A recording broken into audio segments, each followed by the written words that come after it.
All right. Oh, I hear myself twice. What's going on here? Oh, hold on 1 second. All All right. right. No.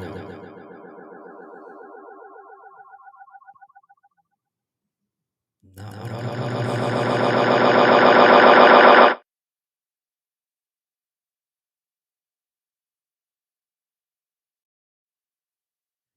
Can you guys hear me? All right. Hopefully this fixed it. I apologize about that. Not what I was expecting. How's the audio, you guys? Can you guys hear me? You guys can hear me? Let me know. Let me know. Drop some ones in the chat. Drop some ones in the chat if you can hear me. What about now? Are we good?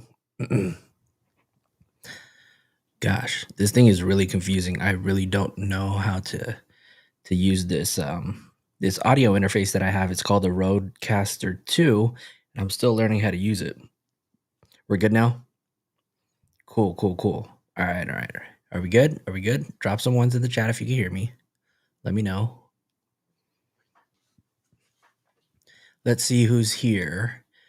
We have Jad. Welcome, Jad. Melanie, welcome. Dubs, what's going on? Wonderwall, thank you for stopping by. Who else do we have? All right. So today we're just going to be catching up on some of the stuff that's come out. And I believe we have a video from Nancy Grace. We have a video from News Nation.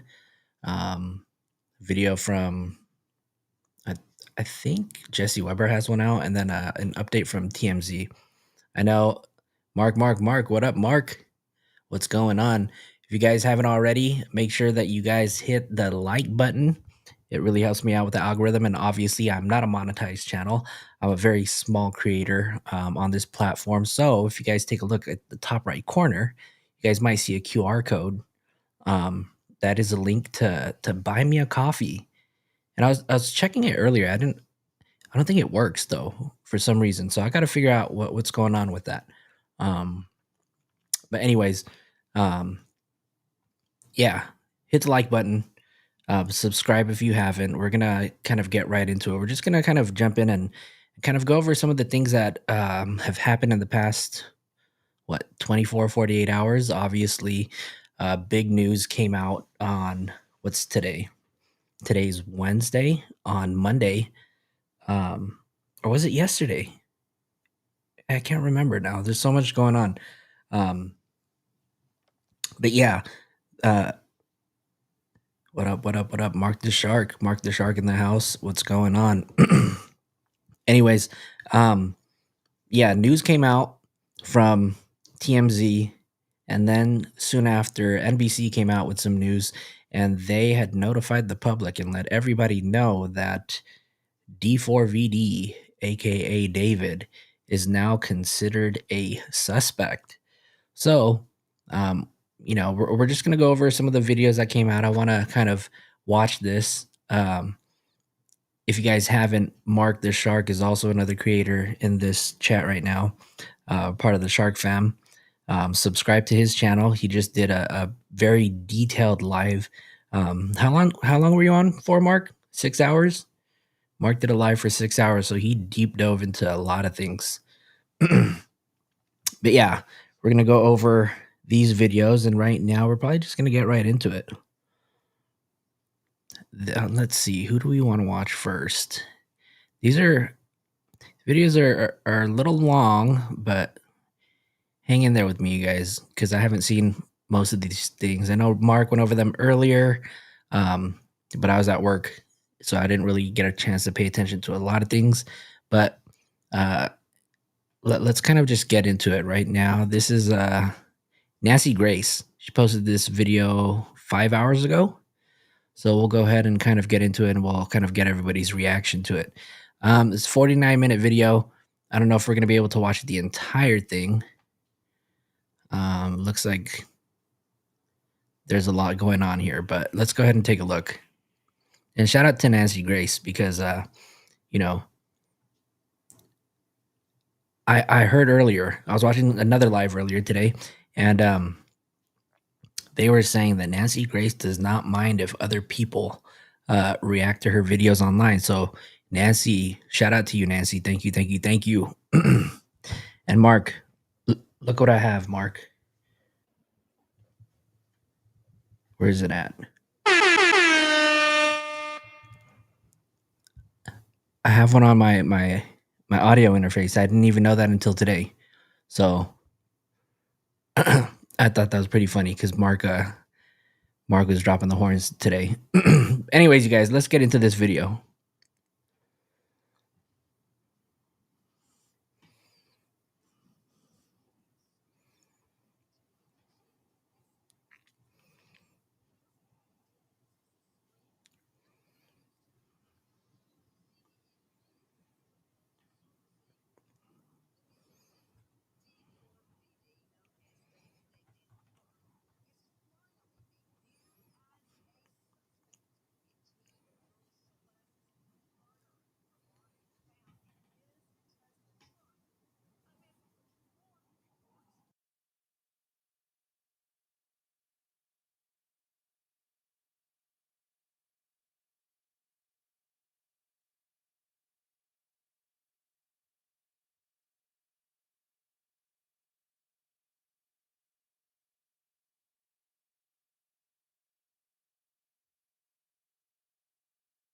Hold on, you guys said you guys can't hear it.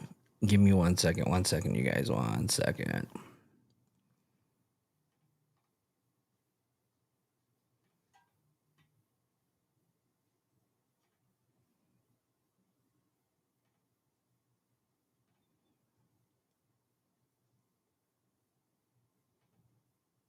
Nope, wrong one. Dang, you guys, what's going on tonight? I can't do anything right. Hold on, let's see if this is it. Let's see. Uh-oh. Oh, what is going on?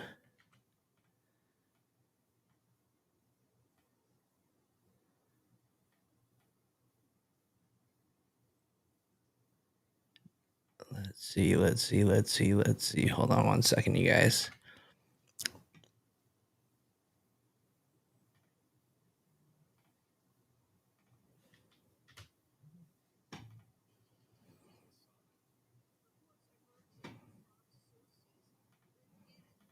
Is this not working right now? Hold on. David Anthony Burke, aka D4Vd David, is finally being viewed as a suspect in the murder of teen girl Celeste's death. As we all recall, her body found largely decomposed in his trunk. Can you guys hear it? That Drop a one in the vehicle chat if you guys can hear it. I don't know what's going on today. And moved from one spot to the next within a ritzy neighborhood. Why? Because we know the owners of those mega mansions would report the filthy car as being parked outside their home. So someone was moving D4Vd's Tesla inside Celeste's decomposing body. What has changed? What has happened? Why is D4Vd David now reportedly being viewed as a suspect? Will this result in murder charges? How can this be without a toxicology report as of yet? But to Dave Mack, Crime Stories investigative reporter, what I consider to be really validating what many court viewers knew, that D4Vd is being considered as a suspect, although it has not been officially announced, is the change in the timeline.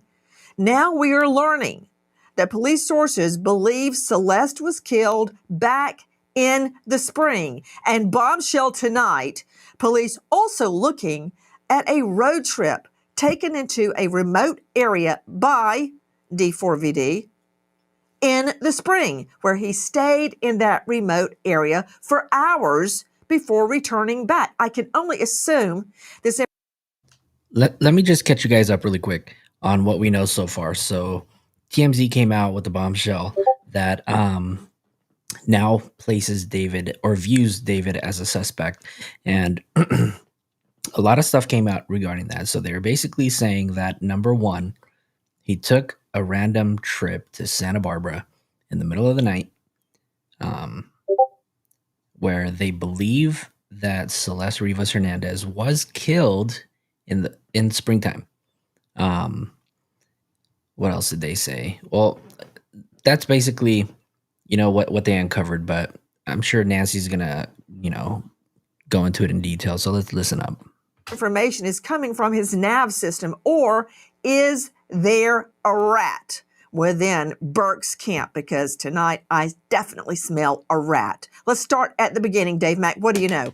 Well, Nancy, we know that D4Vd took a trip to Santa Barbara County, which is about 100 miles from the house that he was renting and taking about 2 hours to drive. Okay.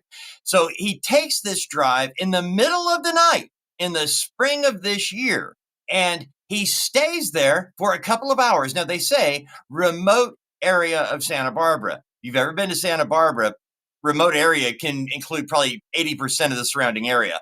Big area, and you can actually be there and not be seen for a long time. He was there for hours. Now, they're also saying they believe, I'm talking about the police investigation is saying to this source, they believe Celeste died sometime in the spring of 2025. So we have Burke driving in the middle of the night to Santa Barbara County in the spring of 2025. And we have them saying Celeste died in the spring 2025. That's for starters, Nancy. This is a bombshell. That is major, Dave Mack. I know that the headlines all across the world Nancy are is so D4VD extra. David Anthony Burke is Major. finally being viewed as a suspect, although LAPD is not confirming that. To me, the real bombshell tonight is that we believe she was killed back in the spring. What efforts were being taken by those within D4VD's camp to conceal her death, pretending she was still alive? That's what we're looking at tonight. This is a major change in the investigation, Dave Mack. Straight out to Professor of Forensics, Jacksonville State University, author of Blood Beneath My Feet on Amazon, and star of a hit new series, Body Bags, with Joseph Scott Morgan, joining us, death investigator who has investigated literally thousands of deaths, not just homicides, suicide, natural causes, accident, unexplained, and of course, homicide. This is very confusing to us on the outside looking in, Joe Scott, but the reality is, I'm sure the medical examiner, when she saw the remains, could very likely state, oh no, this child has been dead since the spring. We were working off a timeline, putting her alive as late as September. So Yep. what would be the difference, Joe Scott? I know this is a tough question. There's a lot of variables in Celeste's decomposing body. And guys, I'm sorry that we are talking so analytically and clinically about a little girl, Celeste, but this is what the trial will boil down to, if there ever is a trial. Her decomposed remains. Joe Scott, if her body had been decomposing since September, as opposed to the spring months before, what would be different when the medical examiner opened those bags? I'll tell you precisely, and this is one of the reasons we still don't have a cause of death, is the fact that, put this in as delicate terms as possible, the tissue remaining on her body would have the consistency, perhaps, of Jello. All right.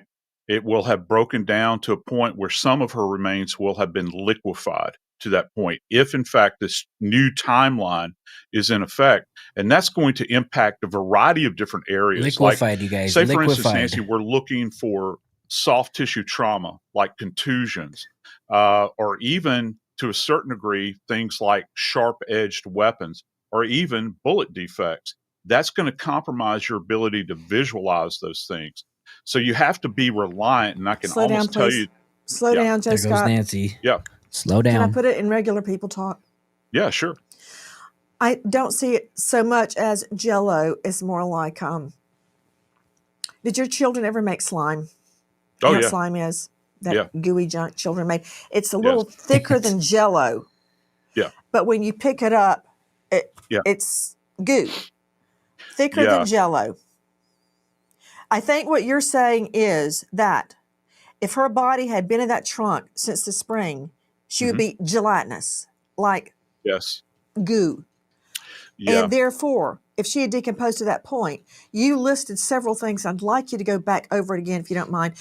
If that is the state of her remains, how in the world can we find a knife mark, a bullet wound, a soft tissue marking such as a bruise or a subcutaneous hemorrhage?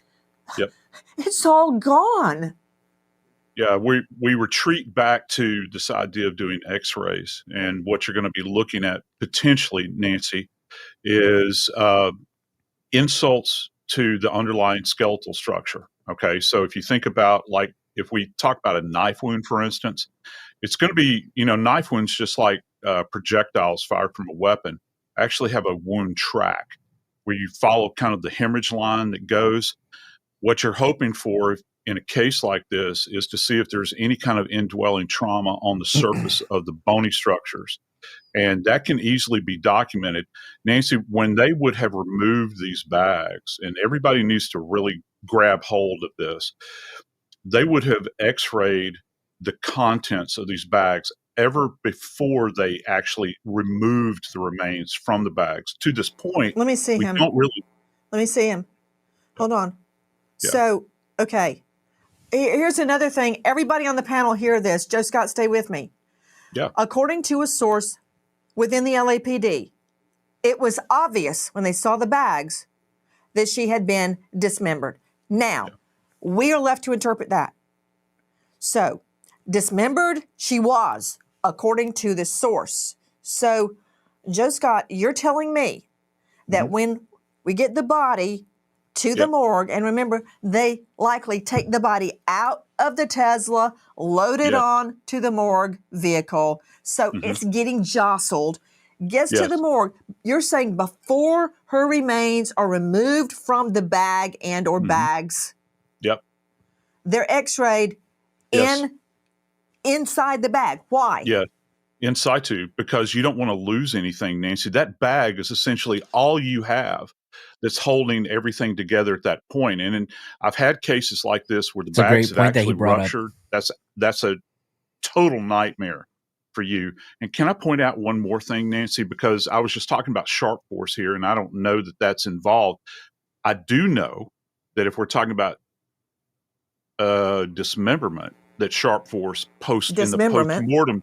in the post-mortem state, that means after death, sharp force is involved in that. So this even further complicates, how do you delineate between what happened prior to death and what we call the antemortem state, and what happened after death in the post-mortem state? This just kind of doubles the problem here for LA County Coroner. And they've got a great staff. They see Hold on, I all got to make a note kinds of of that, things. and I'm going to come Yeah. back to Joanne Nieves on how I believe they're going to determine if it's postmortem, Mhm. dismemberment, or an injury while she's still alive. Yes. I told you I smell a rat. Somebody's Yeah. going to be singing, if not tonight, in the near future, because we know, according to the leak, he, the killer, did not do this alone. He had to have help dismembering the body, according to the report. In a state of her remains, Joe Scott, if Oh, she is in absolutely. I fact agree dead with you, since the Molly. If spring, if which he is, coincides with that late night trip out to the remote. if indeed Neo is the person who moved, oh, I got a strong feeling he's gonna be saying a few words. Area near Santa Barbara, you're going to have a witness. You're going to have Yeah. somebody racked. Now, that would be the nature of her remains if she was killed back in the spring.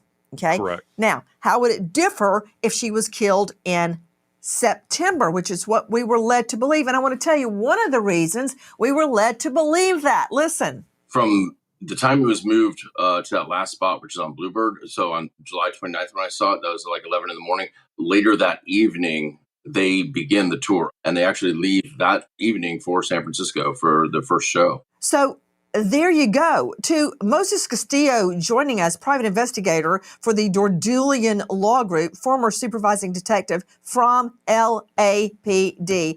I bet they are spinning like a top over this leak tonight. That's a whole nother can of worms. That's their problem.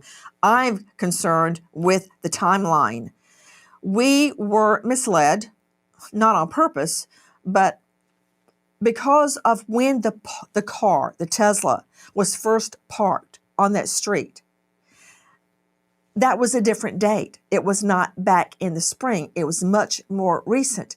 And many people naturally assumed that is when the death occurred. But we're wrong. We're wrong. And now we're learning that authorities believe this child was killed all the way back in the spring. That changes everything, Moses.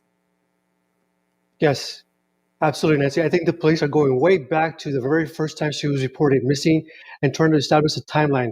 Who saw her during that time period? Who saw her shortly thereafter? And they're following every GPS data on that Tesla, and that's how they found that area about Santa Barbara County. What do you think about the right there, that former detective stated that they got their tracking information from the Tesla. Earlier, I was alluding to maybe they were probably tracking his phone, because it'd probably be easier to ping his phone than it would be to get the information on the data tracking for the Tesla. But this detective appears to believe that they were using the information from the Tesla. So let's see what else he has to say. leak, Moses Castillo? This is your department. You were years with the LAPD. Why is this leaking now? Well, they want to stir the pot. They want to get the attention out there because maybe they reached the point in their investigation where they need help from the public. Like you said earlier, so there's a rat. Somebody out there has information that could help the detectives solve this case and bring justice to Celeste and her family. And that, I think, is a strategy that is in play here. Listen. Shocking new information from Fisher. Celeste was in contact with a family member in early July, weeks before the Tesla was parked on the street. P.I. Fisher is baffled that Burke has not made any public comment about Celeste's body being found in his car and hasn't offered condolences of any kind. Burke's tour continued after the car was towed and body found, and was only canceled when the remains were identified as Celeste. So far, the police have no suspect or person of interest. Dave Mack joining us, Crime Stories investigative reporter.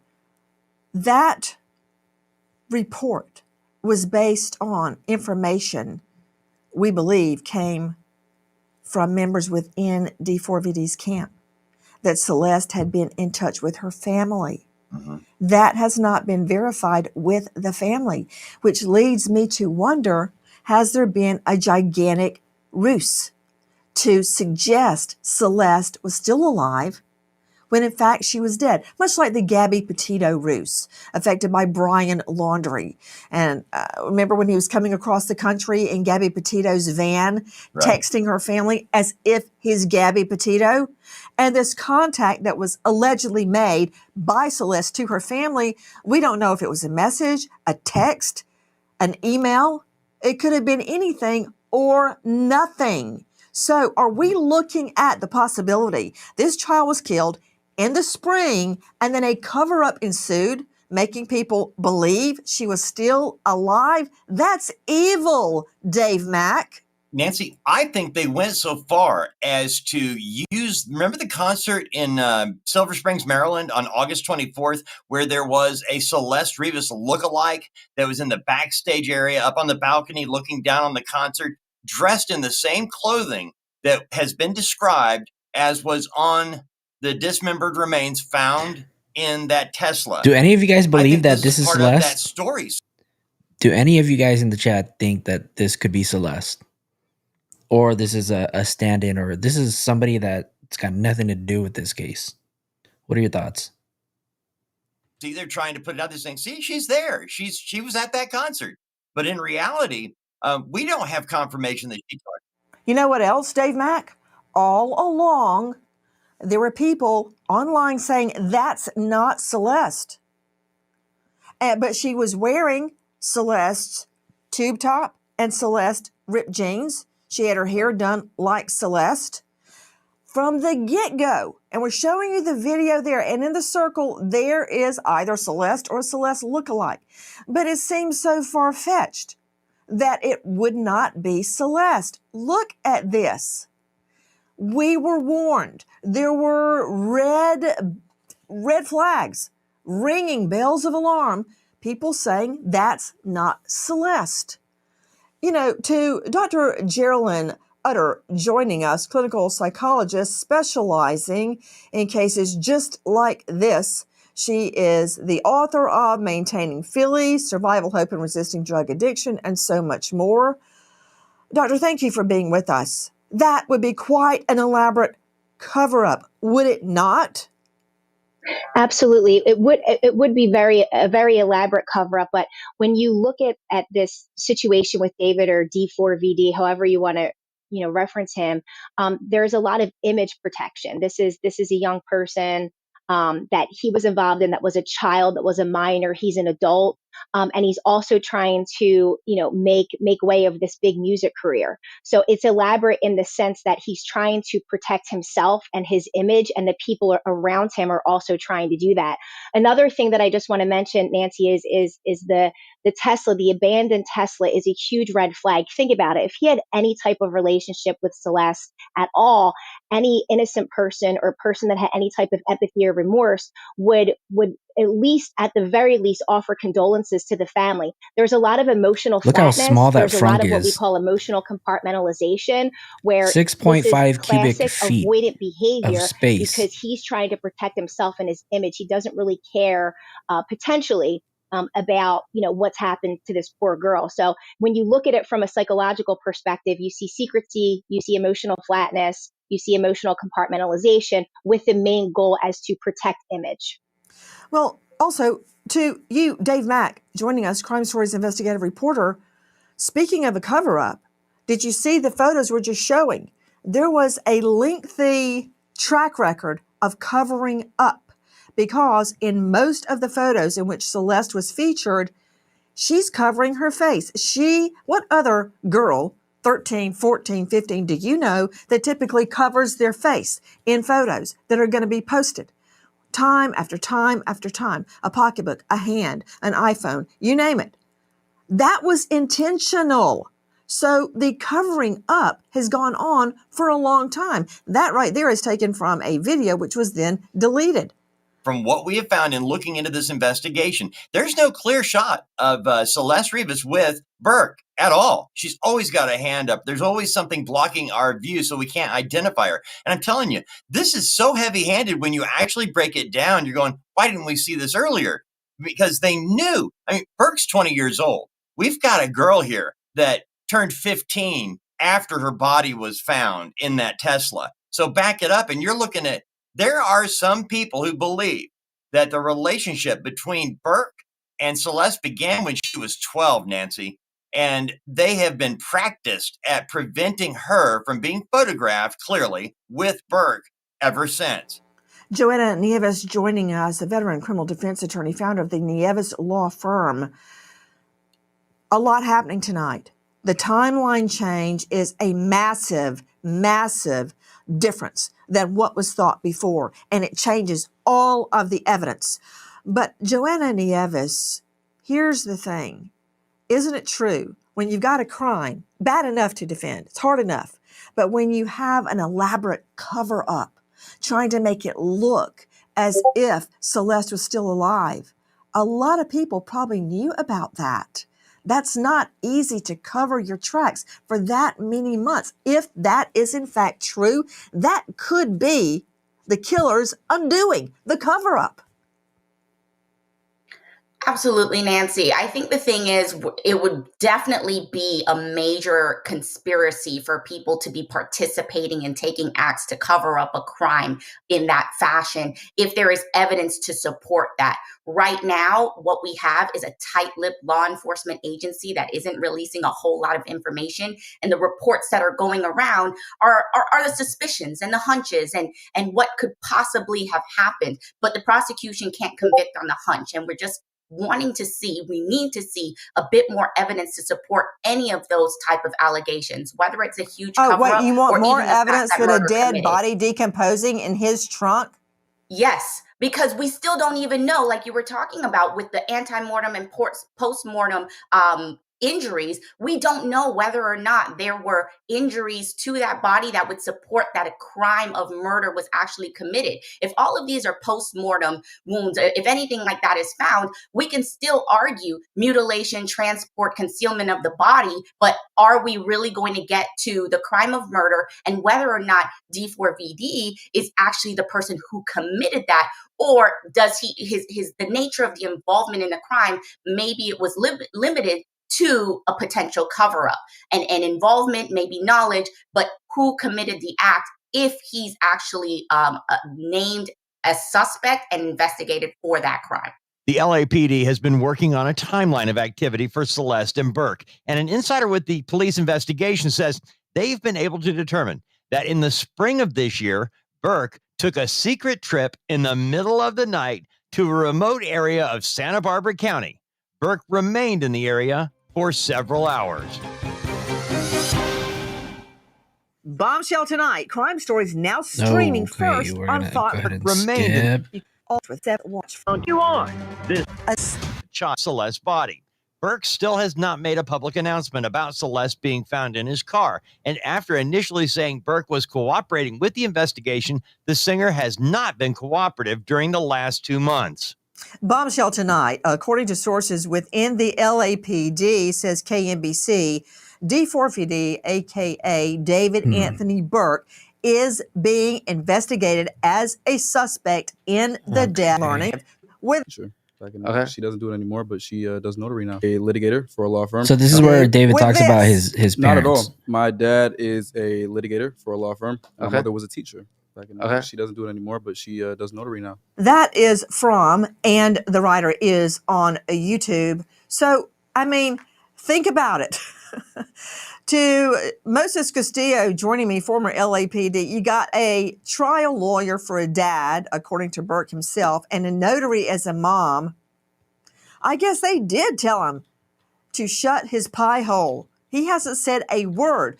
Now, what can be used at trial are all actions, behavior, patterns before, during, and after a crime. Under the law, of course, a defendant has a right to remain silent. But if she really went missing all the way back in the spring and he never said a word, Not once. that's Nothing. damning. Do you agree? Absolutely, I agree. Not only him not saying anything, but his actions of transferring. There's some reports of he's transferring his properties to his mom under his mom's name. What does that tell you? That he's afraid of potential civil litigation of a wrongful death lawsuit. So all that points to a consciousness of guilt in my mind. And Nancy, every day there's justice delayed, is justice denied, and we need to fight for transparency, and we need this done 100%. so that we could get whoever's responsible accountable. Well, I appreciate that sermon. I do. But what I'd like to point out, Moses Castillo, is that every day that goes by, we lose evidence. We lose witnesses. Evidence is cleaned away from the home. I heard that it's been professionally cleaned now. All that evidence is gone. To Joe Scott Morgan joining us, death investigator. Joe Scott, the dismemberment of a body is no easy thing. And I wonder where the body was dismembered. We know LAPD combed D4Vd's mansion. We've had cases, and you and I have investigated them and covered them, where you actually see on camera, on surveillance video, someone taking a body out of the home. Yep. We've watched that, including the body of a teen girl. This is video of this? a little girl, Miranda Corset, out of Florida. You see her walking into the murder defendant's home That's got to and be a being wise carried camera. out in a blanket. Does surveillance video around the home, the mansion of David Anthony Burke, show the last time Celeste Rivas left his home? Like Miranda, did she walk in and get carried out? And if so, when? And this is not just about Burke's video. What about neighbors' surveillance video? So Don't forget, his what I Tesla take away from has this, 3 right, is that I know earlier before the SF Investigates had been claiming that he has no proof that Celeste was ever at this house. And I don't think we've seen any kind of proof or evidence that she ever was. But what she just said is suggesting that, maybe she was potentially killed at the mansion. And I think I'm starting to agree with that a little bit. But she did ask, was there any footage or video of Celeste walking into the house and being carried out? What do you guys think? 360-degree cameras. Who loaded her in the trunk? Or has the info stick been removed from the car and destroyed? Was the body dismembered in that mansion? Or was it taken out to, for instance, a remote area outside Santa Barbara and dismembered? To Joe Scott Morgan, don't you think there would be evidence inside the mansion if the body was dismembered there? Yeah, and we still don't know, what they have found. And so here's what you're looking at with dismemberment, Nancy. One of the things that's always left behind is going to be obviously blood deposition. Now that can either be with velocity. Say I've worked cases involving like power tools, and it distributes much like a firearm would. Okay. Also, you're going to have elements like bone dust that people don't think about, just like sawdust that's created with bone. One thing that you do need, though, is you need privacy. You need generally an electrical source, unless you're using hand tools. And you do not need to be bothered in any way while you're doing this. The individuals that would have been involved in this process would have also be covered in tissue themselves. So it's a big, big mess. It's even bigger, say, for instance, in cases we've covered where it's a bludgeoning or just a straight up stabbing, because now you're going even further. I think one of the questions that I have, was there a place that she could have been taken either in the postmortem state or the antemortem state to facilitate this? And also, if they had panicked, for instance, after they started this process, if she was stowed in another location and then brought back, and the Tesla happened to be the spot that they landed on. Okay, we're going to put her in the Tesla after we've had her in this location. The body begins to become foul. They can't keep her in the house any longer or at some other isolated location where she can be found.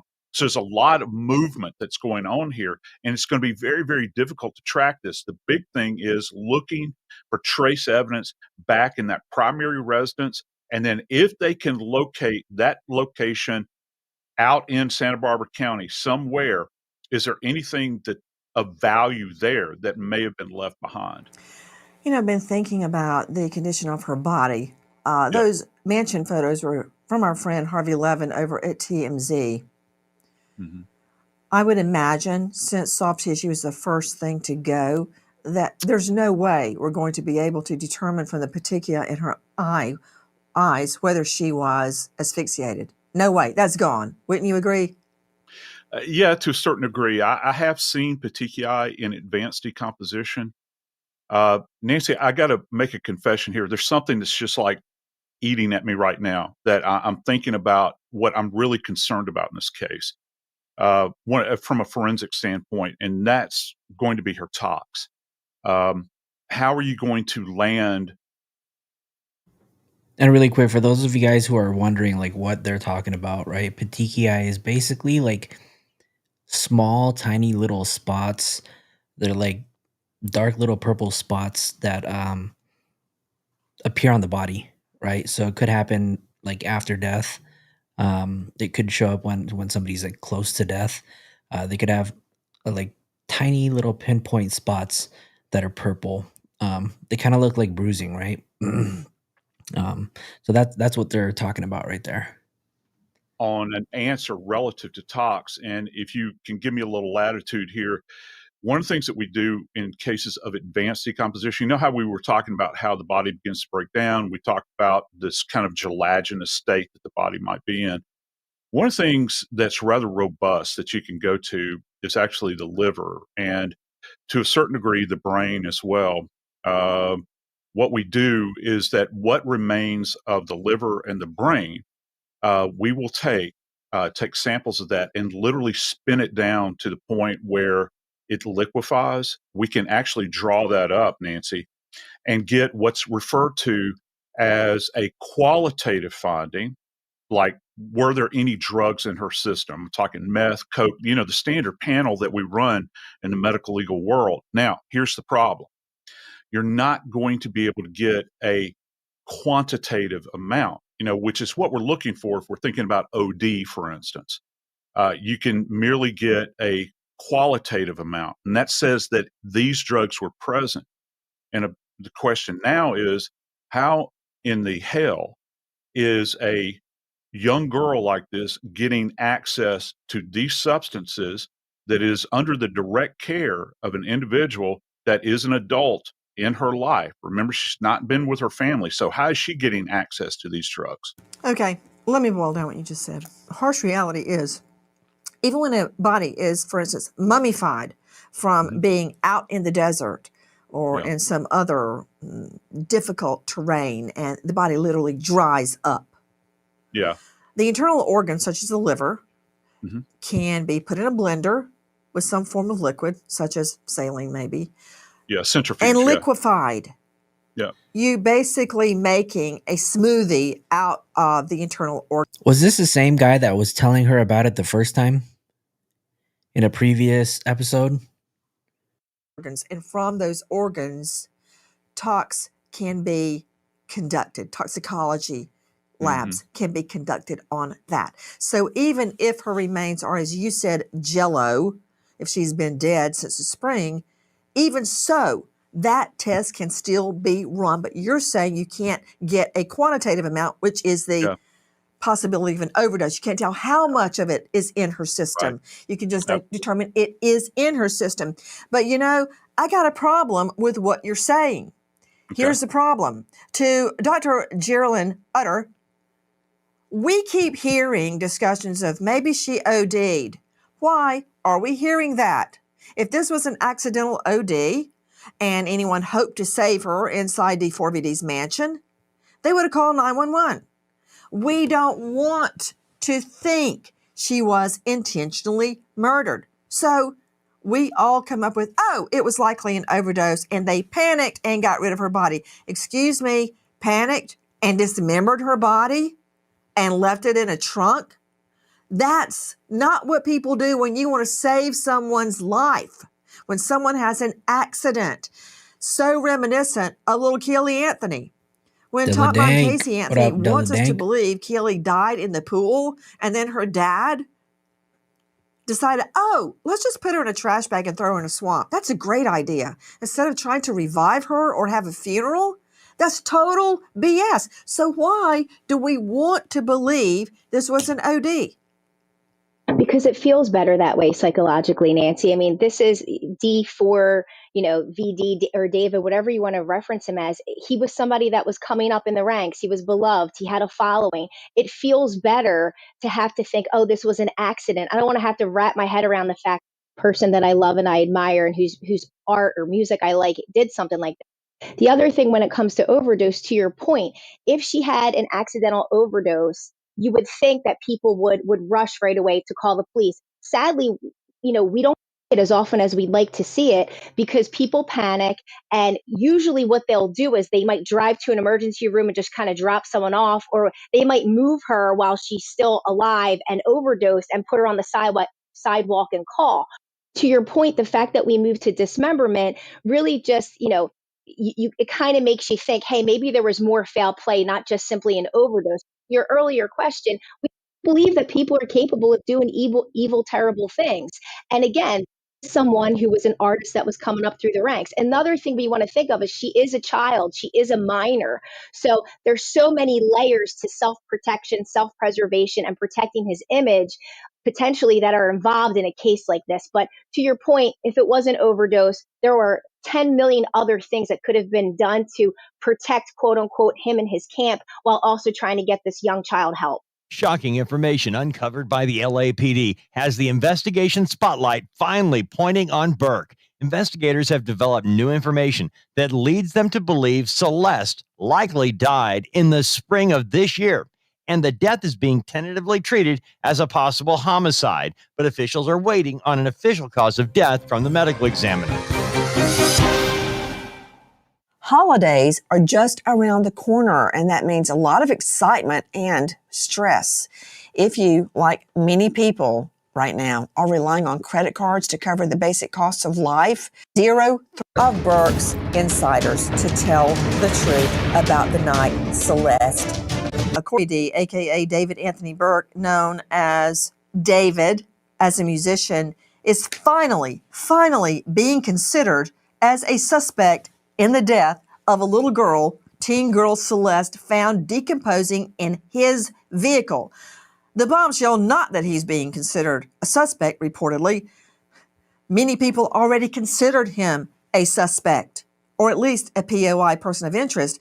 But the timeline, this is a seismic shift. Now we are learning police believe this little girl died back in the spring. Not in the fall, not in September when her body was found, but many, many months before that.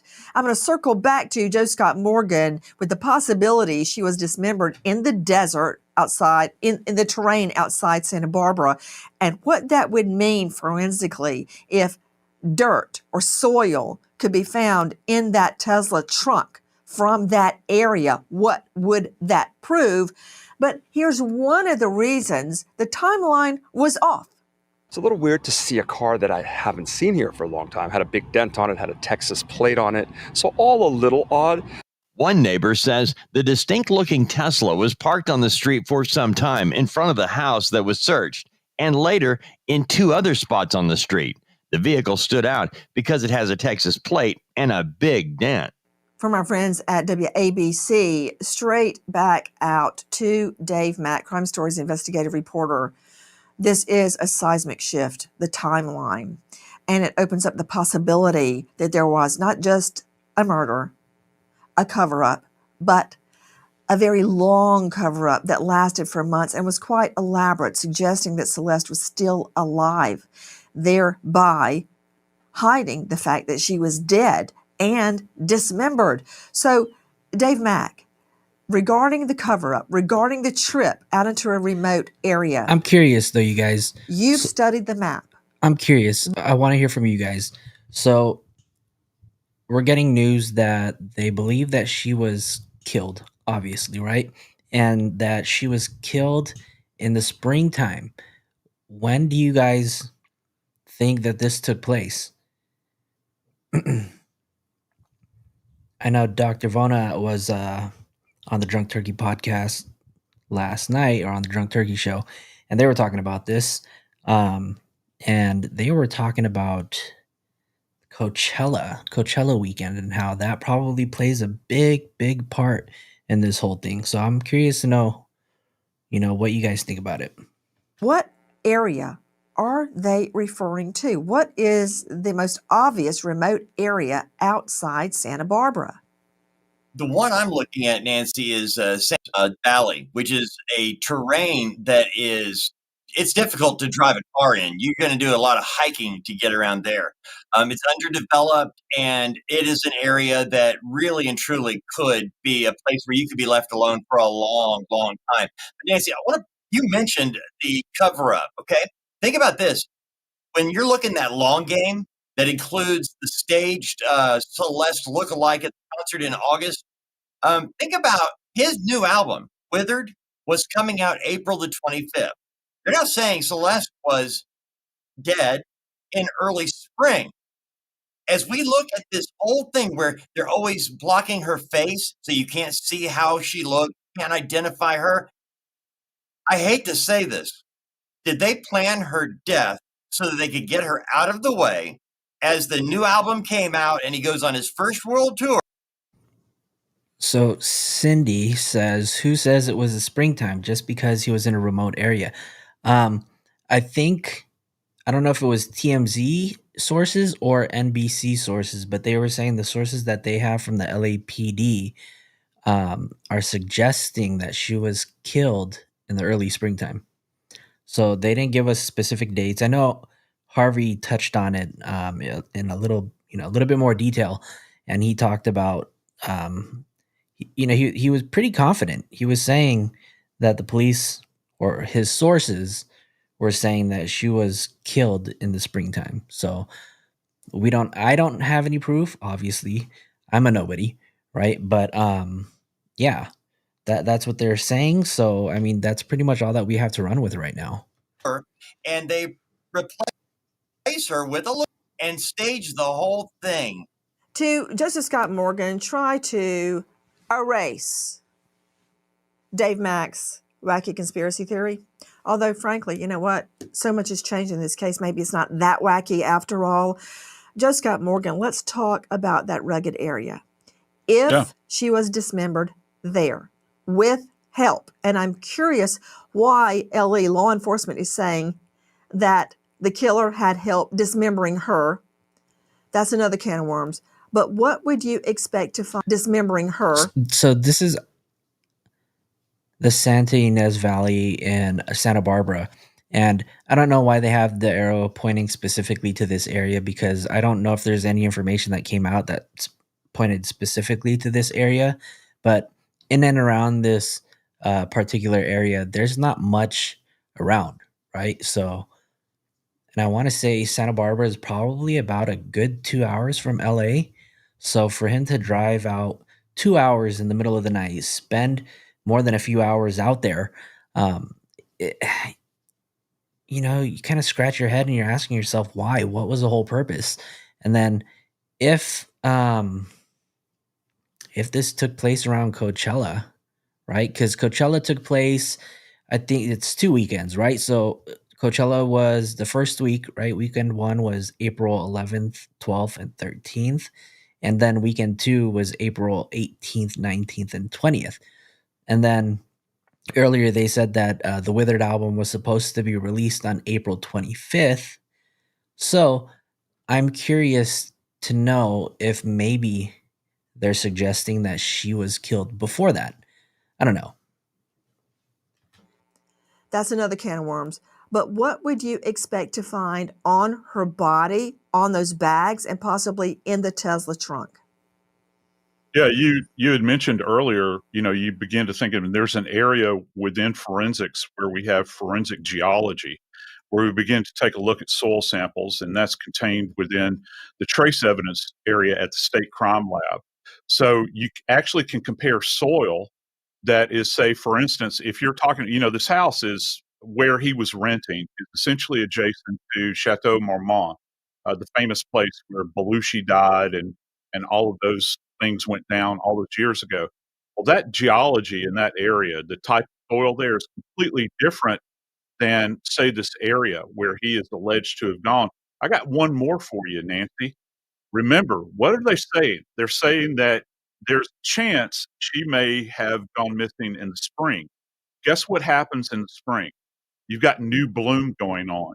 So the flora, that is all of the plant life that is out in that area, there's a high potential that those species are completely different than you're going to find back in more coastal areas around LA. So in these bags, not only are they going to be looking for soil sample, they're also going to be looking for any kind of pollen that's on the body. That's another area with forensics that we look at relative to this. So there's a lot of evidence if they have taken their time with each one of these bags, with her body, any clothing that may have been on there, there's a chance that you can harvest information there that might tell you about her path, at least from a geographic standpoint. I want you to see a live stream video of D4Vd David Anthony Burke and Celeste, which has recently resurfaced. Watch. Hey, wait. Oh, look it. Answer that one. That's so mean if you don't answer that. Which one? What's good, David? Big fan, big spot. Oh, thank you, Mitochondria. I gotta stop with him if you even. We need to delete this. Maz, can we delete all VODs? And then as soon as the stream ends, delete the stream too?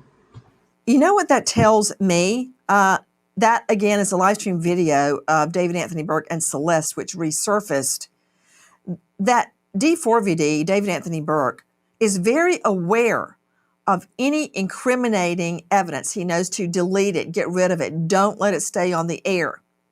We know that there was a long history of covering Celeste's face whenever they were photographed together. What else, if anything, would he cover up? And I want to address something Joanna Nieves, veteran trial lawyer, said. She said, well, you know, if the Really quick, you guys, if you guys haven't already, do me a favor, hit that like button, please. Do me a favor, hit that like button, and subscribe if you haven't. Please, please, please. I appreciate all of you guys that are here hanging out with me. body is so decomposed, we may never know COD, cause of death, and therefore we won't know whether this was a murder. I want you to imagine something, Joanne. Go to the back recesses of your mind and imagine a sinking ship about to go under in a turbulent storm. Imagine rats, rodents running across the deck of the ship, not knowing what to do.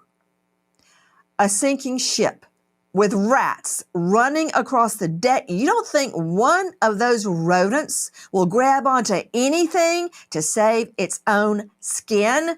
Yes, somebody within D4VD's camp knows exactly what happened.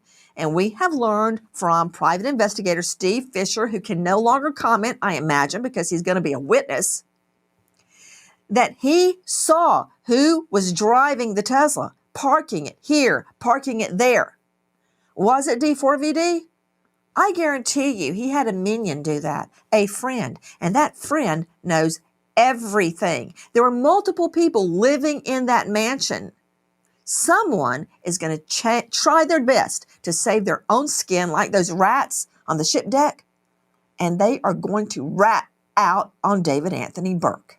Pressure bust pipes, and I agree with that. When your life and your livelihood is on the line, it is not difficult to apply the pressure and get somebody to break. Now, will that confession or that big reveal actually point to D4VD? That still remains unknown. Maybe he is aware. Obviously there is something going on, that there is a level of awareness and knowledge, but what we don't know is who the actual culprit was of what happened to Celeste. Investigators have made contact with several people involved in the case, some more involved than others, but all in some capacity that leads detectives to believe they are certain they're going down the right path for a suspect. Even with the new information about the investigation, no one has been arrested, and the investigation is ongoing. All right, you guys, that was Nancy Grace's take on things earlier. And then Ashley Banfield from Drop Dead Series came out with a video. She posted this 7 hours ago. I haven't been able to watch it, but let's see. Hold on. I really want to check to see if David was actually on the Coachella flyer. Let's take a look. Let me see. Can you guys see that? Let's find out. Where is he? If you guys see it before I do, let me know.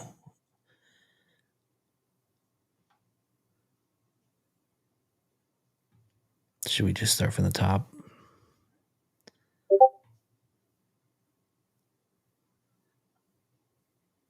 Formats.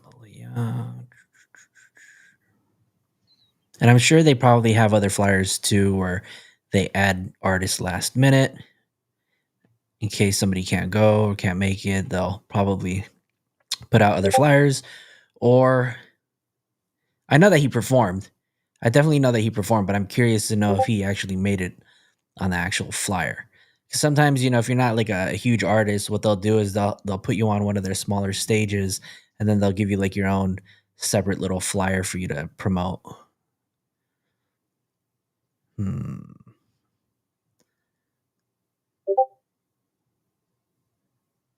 Yeah, weird. I don't see him anywhere. Yeah. Oh well. Let's get to Ashley Banfield. I'm curious to see what she has to say. I'm Ashley Banfield, and this is Drop Dead Serious. Just a quick note, if you didn't know this, my little companion in the studio, Atlas, he left us this week. Oh. I'm so sad to report that our Atlas cam today for this episode is showing his collar and his leash and his water bowl that was always in the studio and a couple of his favorite milk bones. I do have an episode telling the story of what happened to Atlas this week, but it's very sad. He's 15 and a half, and it was time, and it was very sad. But I am continuing to do the podcast by myself now. Very lonely, but I do have some big bombshells in the case involving Celeste Rivas Hernandez and the singer known as David. And I'm just going to say it. What the hell is actually going on with this case? What the hell? Every time a new piece of this story surfaces, it doesn't clear anything up. It just seems to blow the whole thing open even wider. The singer, who calls himself, David with a 4, is really David Anthony Burke. That's his legal name. And by the way, he might have to start using that legal name real soon. And the underage girl that was found dead in the trunk of his Tesla, that was his girlfriend, Celeste Rivas Hernandez, according to his friends. And the more we learn about the investigation, the stranger this entire situation gets.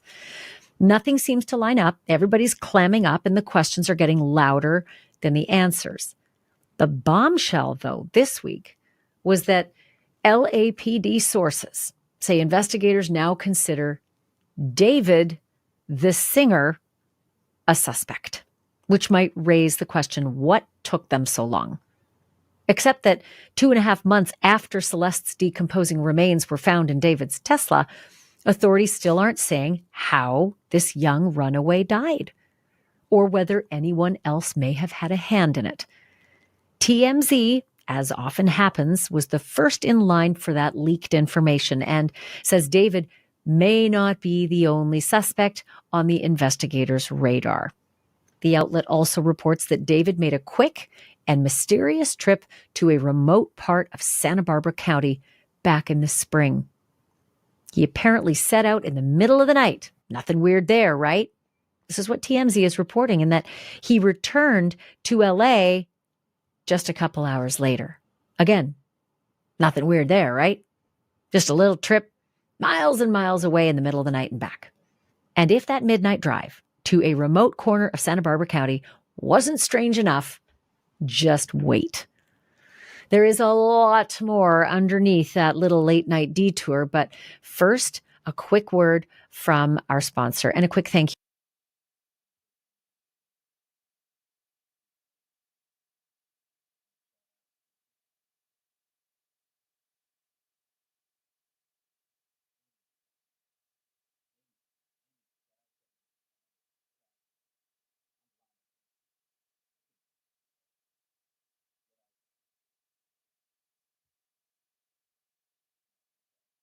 To you for supporting this channel.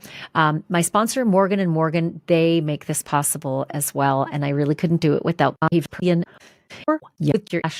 my News Nation show. He's in the LAPD suggesting when it comes to this case right now. Well, we're getting more than suggesting. We know what's going on. So here, Harvey is claiming that obviously they're getting more than just suggesting, and that their sources at the LAPD are now confirming. Doesn't he look tired? Somebody told me earlier today that he's 75. Does he look So tired for there 75? is not an official cause of death yet because the medical examiner has not ruled, nor have the toxicology reports been given to LAPD. But what I can tell you is that the robbery homicide unit and the investigators looking at this case are viewing this as a homicide and viewing David, the singer, as the suspect. Are they? A suspect. Well, there's my next question. A suspect, because there was some intimation that was too difficult a job for one person to carry out. So are they thinking that there are more involved?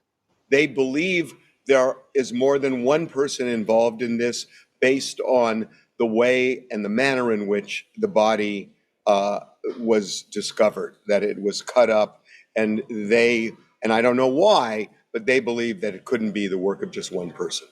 I've been thinking it through, and I want to just put this, past you to see what your reaction is. Is it possible they're thinking there could be others involved because of the timing of the movement of the Tesla and that comparing to the timing of David's schedule?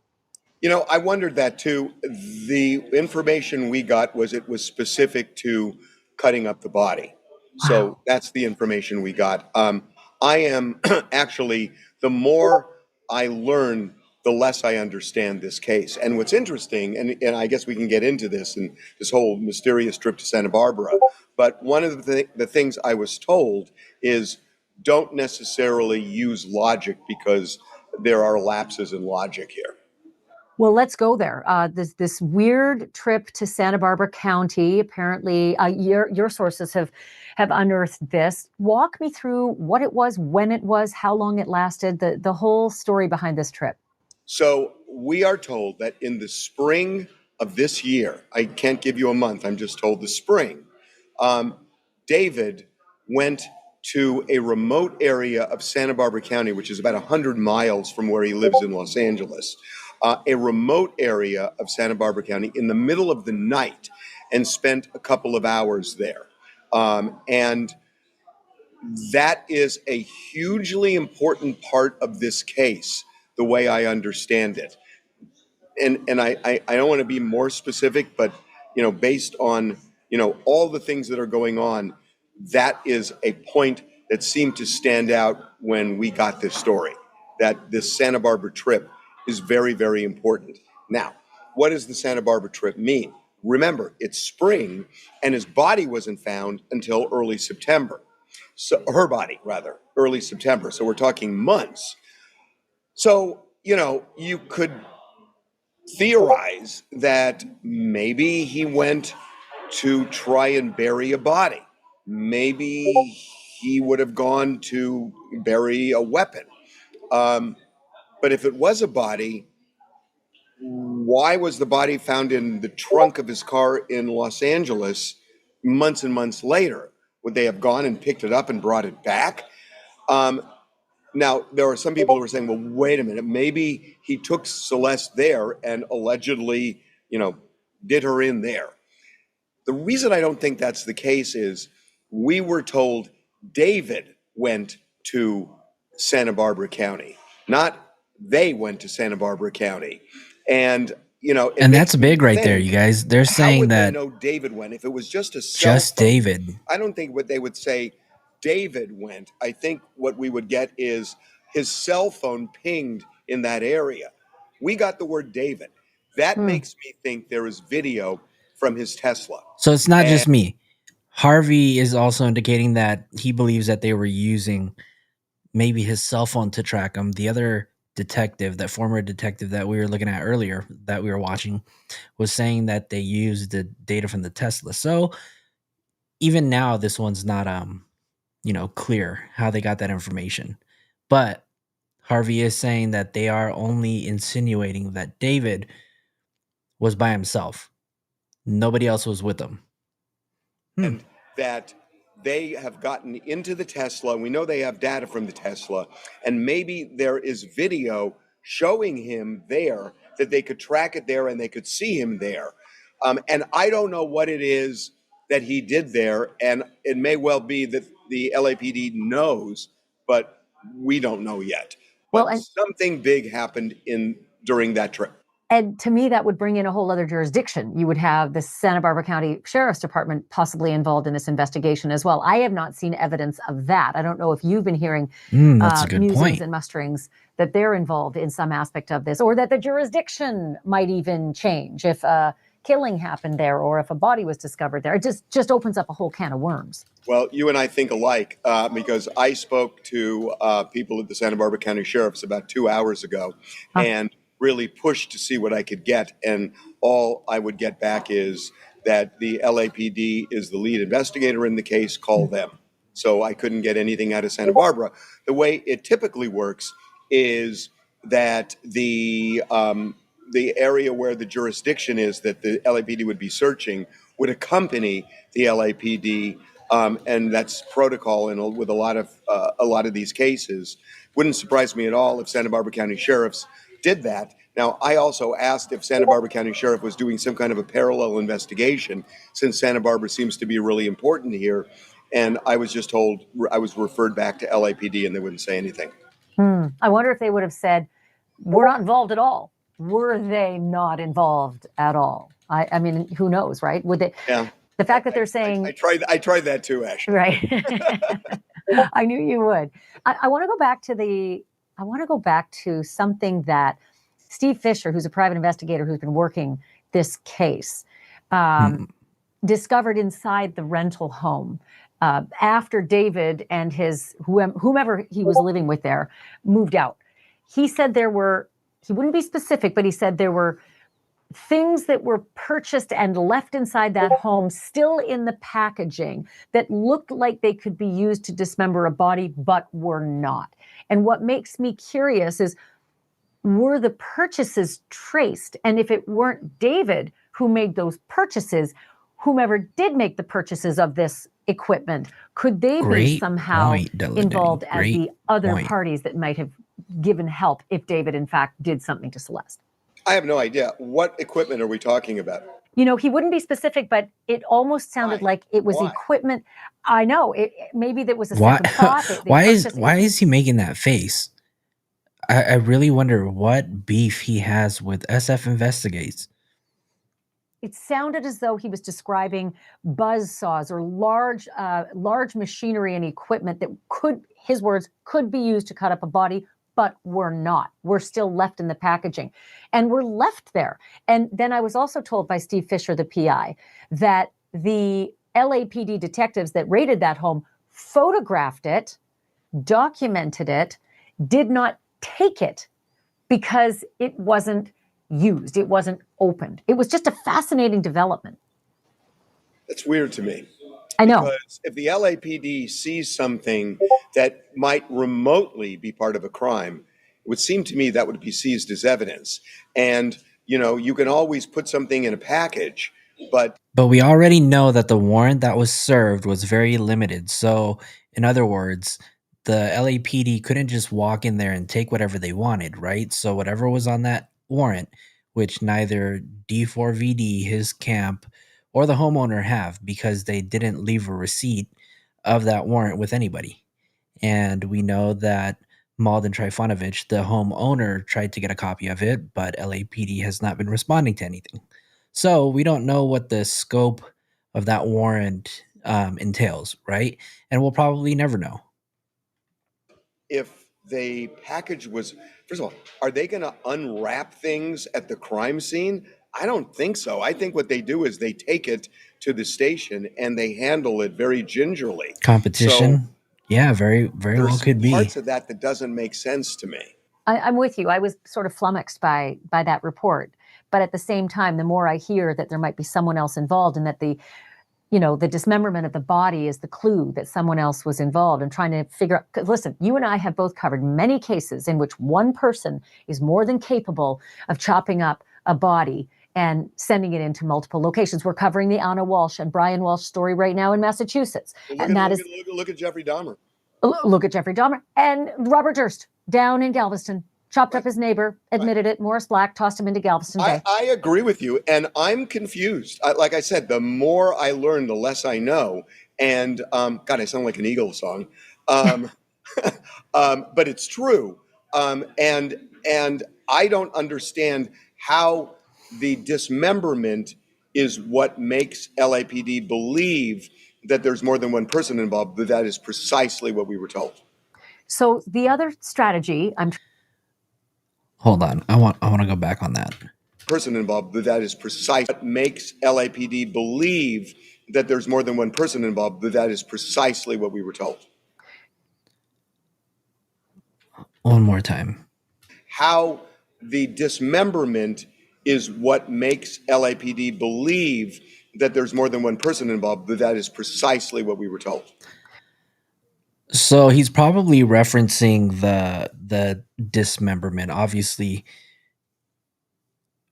it's been reported that the body has been chopped up in pieces, and how the LA has probably come to the conclusion that there was a dismemberment that took place between multiple people.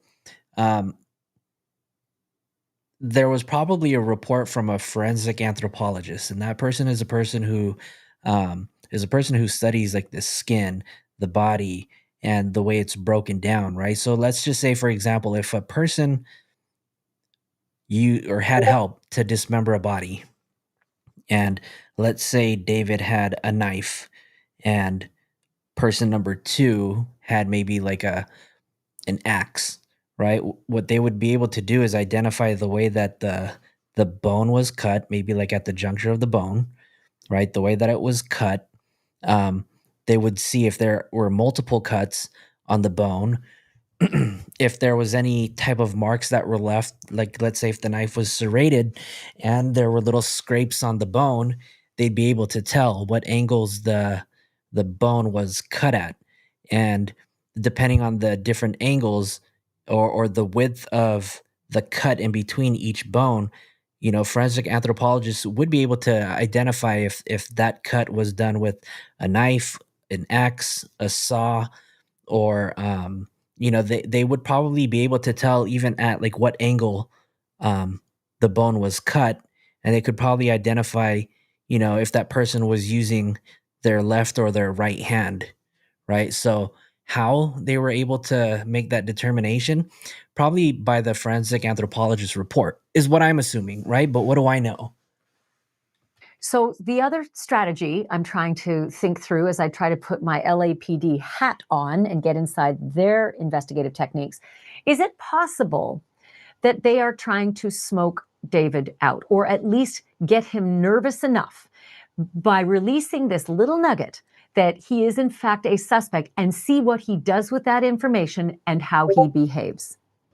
I really didn't think of that. That's generally not, it's interesting. I really hadn't thought of that. Maybe, that's kind of an interesting theory, because I wondered too, because look, you've been working this case too. I have rarely seen the LAPD so tight-lipped on any case, and I'm talking all over the place. And we now have sources that up to this point had not spoken. And I can't say anymore, but it's an interesting theory. I see big things are coming, and I'm going to stay tuned to your website and your reports on that one. I can sense something's going on in there that and can't talk about, which is, you always know stuff before everybody else. So the other question I have is, do they know where he is? At this point, does anyone actually know where David is? Well, I don't know if the LAPD knows. He was in Literally LA. the same question I just asked. If he is still here, he is virtually in hiding, because there are a lot of paparazzi agencies in LA. And, that photograph is worth a lot to these agencies. So if he's spotted out, they're probably going to get a picture of him. And we haven't seen any of these agencies say, hey, we got a picture of David. So if he's here, he is underground.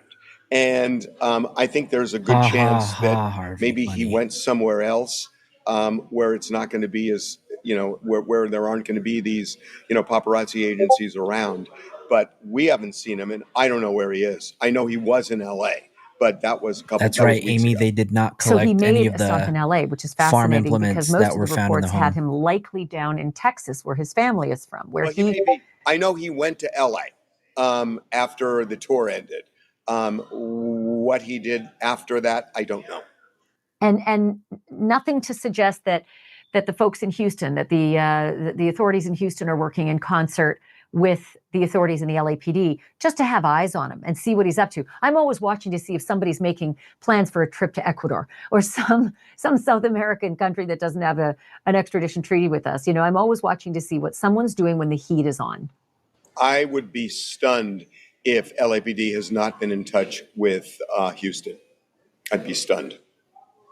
So I'm going to ask for your best guess because you live and breathe the business of what happens to people upon arrest and impending arrest. What do you think is about to happen? Do you think he's about to be in cuffs? Well, we were told not in the near future. I don't know what near future means. One of the problems is the medical examiner has not determined cause of death, and they have not given toxicology to LAPD. Even if say the medical examiner comes back and says undetermined, the LAPD could still move forward. And my sense from our reporting is they would. Catalina, no, they don't. I'm told, TMZ doesn't and I know don't where know what the celebrities at. Come specifics on now, here do you are, guys really is believe that the that? relationship between the LA County Medical Examiner and the LAPD has not been great over the last few years. And even though they could fast track, if they wanted to, the medical examiner could fast Yo, track 42 of you guys are watching some of right now. Do me these, a favor and hit that like button, you guys. the tests that they're doing.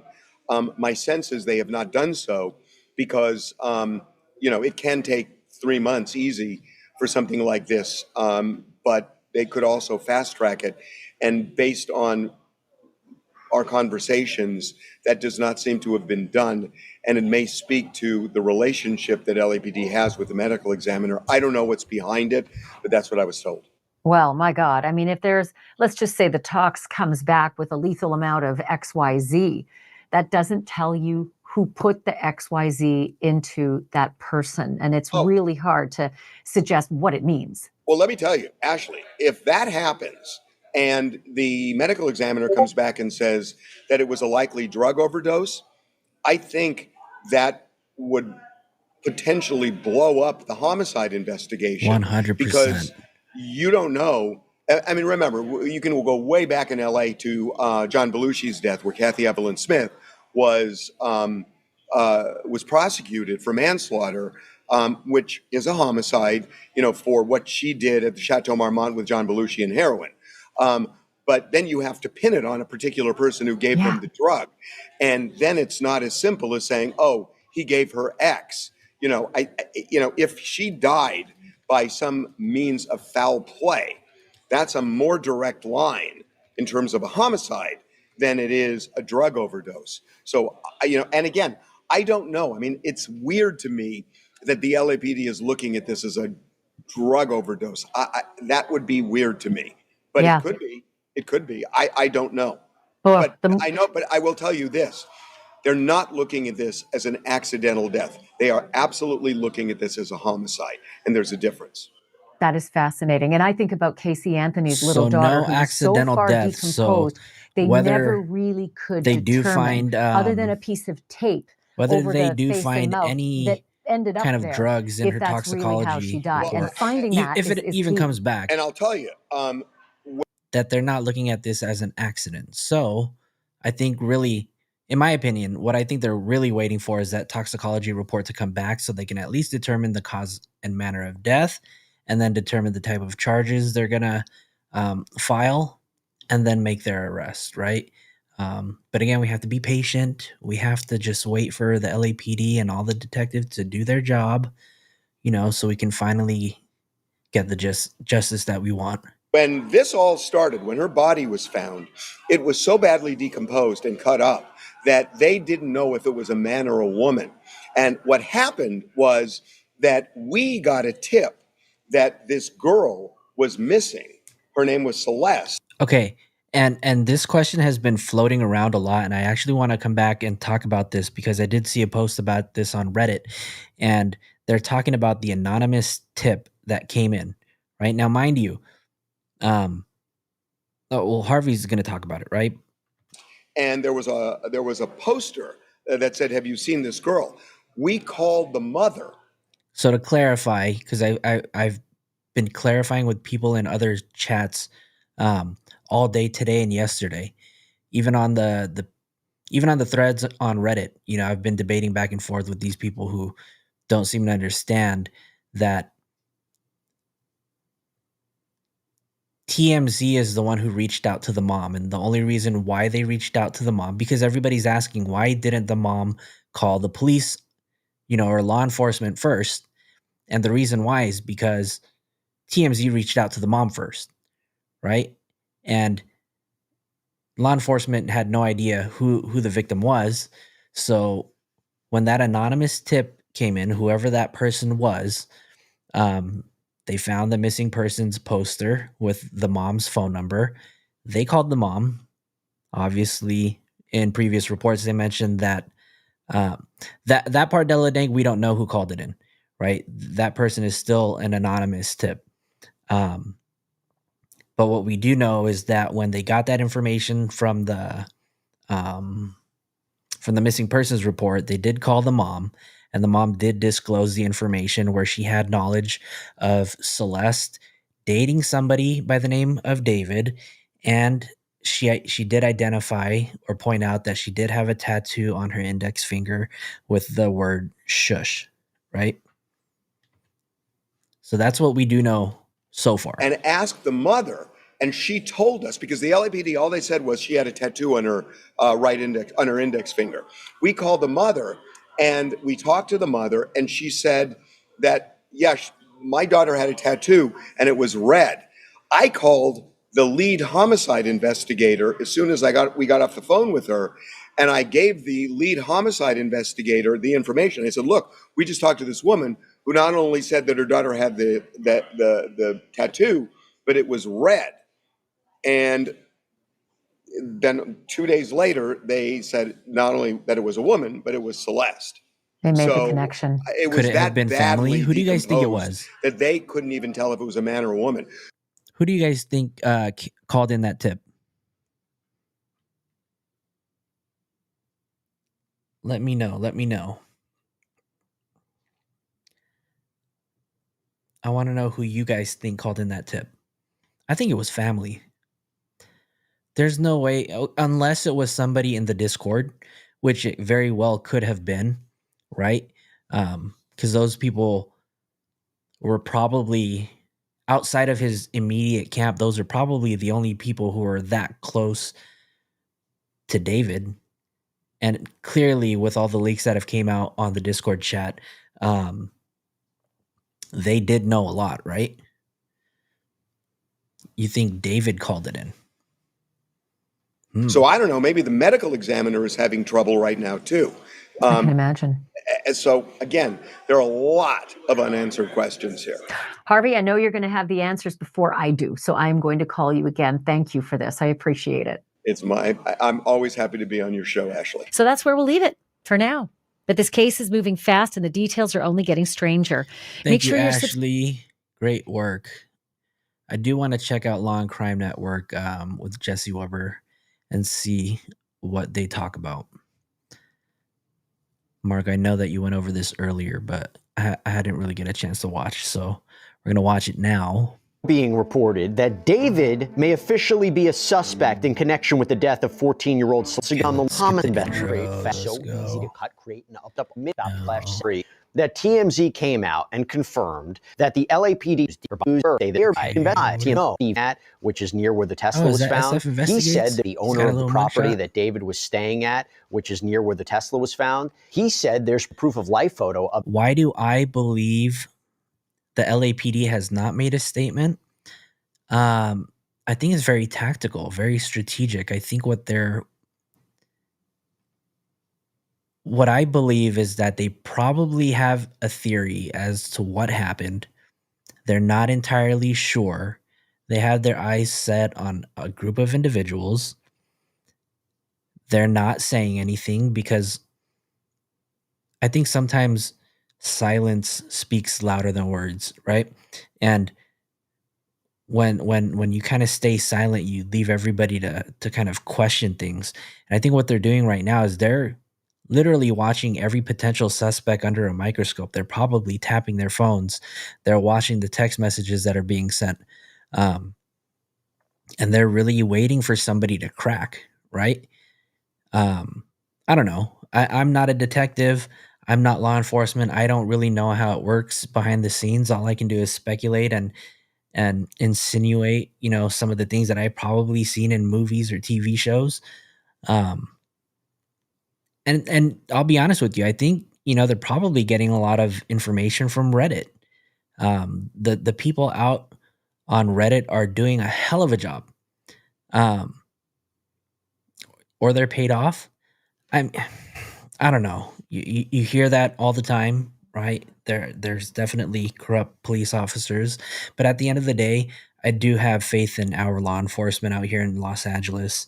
Um, I can guarantee you if somebody, you know, tried to do something to my home or if I was in trouble, needed help, I'd be calling 911 in hopes that they would still come. So, I mean, I'm not going to say I've given up all hope with our law enforcement because I haven't. And I do think that, they are doing the best that they can with the information that they have. Um, and despite what SF Investigates thinks about the information being put on Reddit, I think that, even the Redditors are doing a hell of a job. So, you can't discredit the people on Reddit that are out on TikTok, that are out on Instagram, even out on YouTube, who are spreading awareness of the situation. Because I don't think that law enforcement could have done this entirely they probably could have done it entirely by themselves. But with the amount of information that the public has brought forth, and mind you, I think they were saying that they were combing through thousands of calls and information and little bits and pieces of evidence, that was submitted to them. So, you know, I'm sure they're putting a lot of additional resources into this to help get it solved. But of course, nothing happens overnight. And I think, you know, because we're probably so used to seeing that in TV and movies that we think things are going to happen overnight. It's not, right? I don't know. Celeste from January 2025. Publicly, though, there have been no confirmed videos or photos of Celeste since 2024. Now, all of this new reporting, I have to be clear, all of this new reporting, we can't 100% confirm if this is true. In fact, E! News claims they contacted the LAPD for comment, but a spokesperson said they couldn't confirm this reporting because this is an ongoing active investigation. This idea that David is a suspect, that is backed up also by NBC4 Los Angeles, who says they spoke to an LAPD source with direct knowledge of the investigation. By the way, the same source who David is no longer cooperating with law enforcement in this case. Again, that's the allegation. LAPD hasn't come out and said that officially, but we got to talk about this. And I actually want to read you, before I even get into that, I want to read you a direct quote from NBC4 Los Angeles. Quote, police tell NBC4 Investigates that Celeste's death likely occurred in the spring and that David likely had help in dismembering and disposing of the body. To be clear again, no arrests have been made as of yet, okay? Why this is so confusing, aside from what I just mentioned with TMZ reporting that LAPD told them there's no imminent arrests, LAPD told KTLA, what was it, last week, that they stand by their prior news release. That, quote, the Los Angeles County Medical Examiner has not yet determined the cause or manner of Ms. Rivas Hernandez's death. As such, it remains unclear whether there's any criminal culpability beyond the concealment of her body. So is the reporting suggesting that he is the suspect in the concealment of the body, something more? And by the way, that is true. When it comes to the ME, it doesn't appear that there is a change, that this manner and cause of death have been listed or have been determined. Once that comes in, though, once the toxicology results come in, we're going to have a better understanding of what happened here. But according to ABC, their sources say the ME will, in fact, make a determination soon.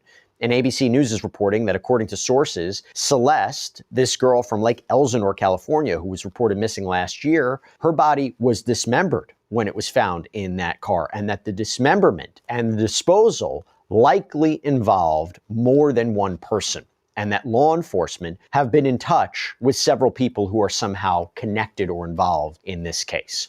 What do we make of this? Let me bring in Colin L. Schmidt, retired FBI You guys agent, get that? president, CEO of Kronos Litigation. Colin L. Schmidt, a person, and that law enforcement have been in touch with several people who are somehow connected or involved in this case. What do we make of this? Let me bring in Colin L. Schmidt, retired FBI agent, president, CEO of Kronos Litigation Experts. Thank you so much for coming on. What does it mean to be a suspect? Let's start there. What's the definition of a suspect? Well, a suspect means they have predicated an investigation in the person. So that's kind of lower, or reasonable suspicion. So they have a reasonable suspicion that the person may be involved in a crime. They don't necessarily have probable cause or beyond a reasonable doubt, but right now they're at the point of reasonable suspicion. So now that means they're ramping up their resources to really lean in on this person, if in fact they are a suspect, because that has not been confirmed officially by LAPD. Would they confirm it? Like, you think they'll come out today, tomorrow, and say, yes, he's a suspect? No, they're not going to do that. In fact, I'm sure the district attorney's office is a bit irritated that these leaks are coming out, if in fact they are truthful and they are confirmed, because it impacts their ability to move forward with their investigation. Because now that if he indeed is a suspect, then everybody around him is going to be ready when law enforcement starts knocking on their doors, if they haven't already knocked on their doors. Can you expand upon that? Why is that such a danger to label him as a suspect at this point? Is the idea people, like you said, people won't talk, he might do something? Again, we don't know for sure, but what is the danger of him being publicly labeled a suspect? Well, the first part is everybody in his circle is going to lawyer up, because if they have any information about this, they're going to protect themselves if indeed he is a suspect. Secondly, it provides a danger to law enforcement. Now everybody's kind of on edge. So when they go knock on those doors, if the person that they thought was a witness was culpable or participated in this, it could be a danger to that law enforcement when they're knocking on the door, and if that person wants to protect themselves from being found out. So when these leaks happen, it's really frustrating as a retired law enforcement officer to see this, because it just makes the job of the detectives that much harder. If he is in fact a suspect, does law enforcement know where he is right now? Because we don't know where he is. I would make the assumption they do. They've probably been tracking him per se since the day the body was found, and they identified him as being the owner of the car. But we don't know if he's in the United States or if he's in some foreign country. And depending on which foreign country it is, if he is in fact a suspect and he is charged, then they're going to have to go through a process of extradition, which could make this case go on for a very long time. Does a suspect always lead to an arrest?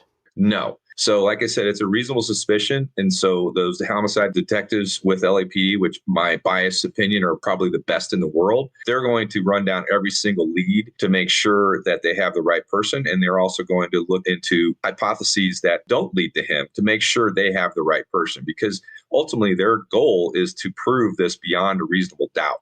So they can't just go out and decide, okay, this is a suspect, and then focus their entire investigation on him. Or they don't want to arrest anybody. Somebody a part of the investigation, but there's a lot of effort into that. Again, we're looking on the outside, but when I spoke to Steve Fisher, right, he said, based on my conversation with him, based on what I'm reading, it doesn't appear that there is surveillance footage of David driving the car, putting a body in, anything like that. He had mentioned that there was evidence in the house that would suggest there might have been planning of disposing a body. Do you think that this is true? Okay, so it doesn't seem like there's anything entirely new, right? But I want to go back and revisit a video that I came across today, and that it came out long time ago, right? But I just think that the choice of words that were used during this video was a very spontaneous and random moment that was caught. And you know what? I'm going to show this video, but I don't know if there's any relevance to the case. I did ask about it on Reddit. But I want to know, what you guys think. You guys remember early on in this case, they were talking about a bodyguard that D4Vd had, or that David had, by the name of Marky Mark. And they were saying that, I guess, a few people were streaming, they were doing an IRL stream, and they were walking around and they were asking people what they thought about the case. And I don't know. Well, why don't we just watch it and see what you guys think? So this is David's bodyguard, Marky next door, crashes Cuffham's stream while being blacked out drunk and says that he helped in the Celeste David incident. Now, the reason why I bring this video up is because I just think after everything that we've learned in the past 2 days, that whether or not he's connected to this case, I just think that, the timing of his words just, couldn't have been more suspicious. But whatever. Here's the video. Oh, hold on. There's no volume. Let's play the volume. Is there no volume in this video at all? Oh, okay. Let's see if it plays. Why does it not play? What's going on here?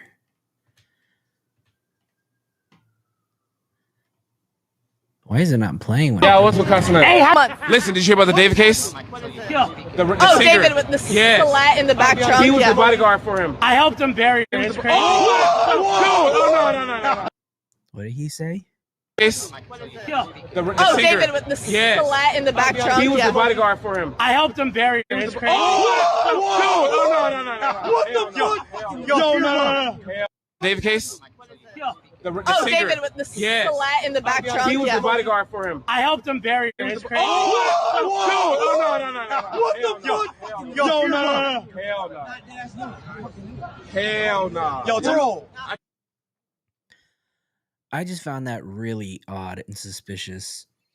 Maybe he has absolutely nothing to do with this case, but the fact that he mentioned that he helped him bury her, makes me wonder if he knew more, whether or not he was involved directly, physically, or if he was just aware of the situation. It was just weird to me that he mentioned he helped him bury her. I don't know. I could be tripping. Then earlier, we were talking about SF Investigates and some of the tweets that he put out. I'm going to refresh this to see. Actually, let's go to his page, see if he has anything new. Okay, so this is the newest one that he put out about 11 hours ago, right? He said that because of the volume of calls and emails I've received following TMZ's reporting from an unnamed quote-unquote source, I need to state that for legal reasons, I cannot provide any further public comment on Celeste Rivas Hernandez case at this time. This is not permanent, but for now, this is the situation. My client's goal and my goal remain justice for Celeste Rivas Hernandez. What do you guys think happened? You think somebody told him that he can't talk anymore? Think some people told him to keep his mouth shut? I find it funny. I find it weird.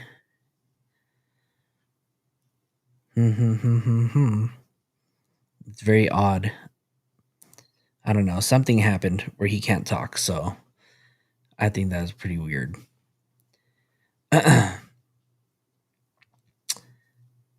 What else do I have?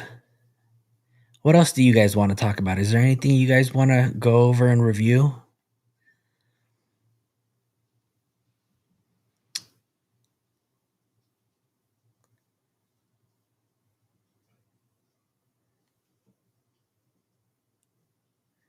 So Mark said, sounds like him and Asia are going to be witnesses, in my opinion. He's a witness. I mean, I can't say that I disagree.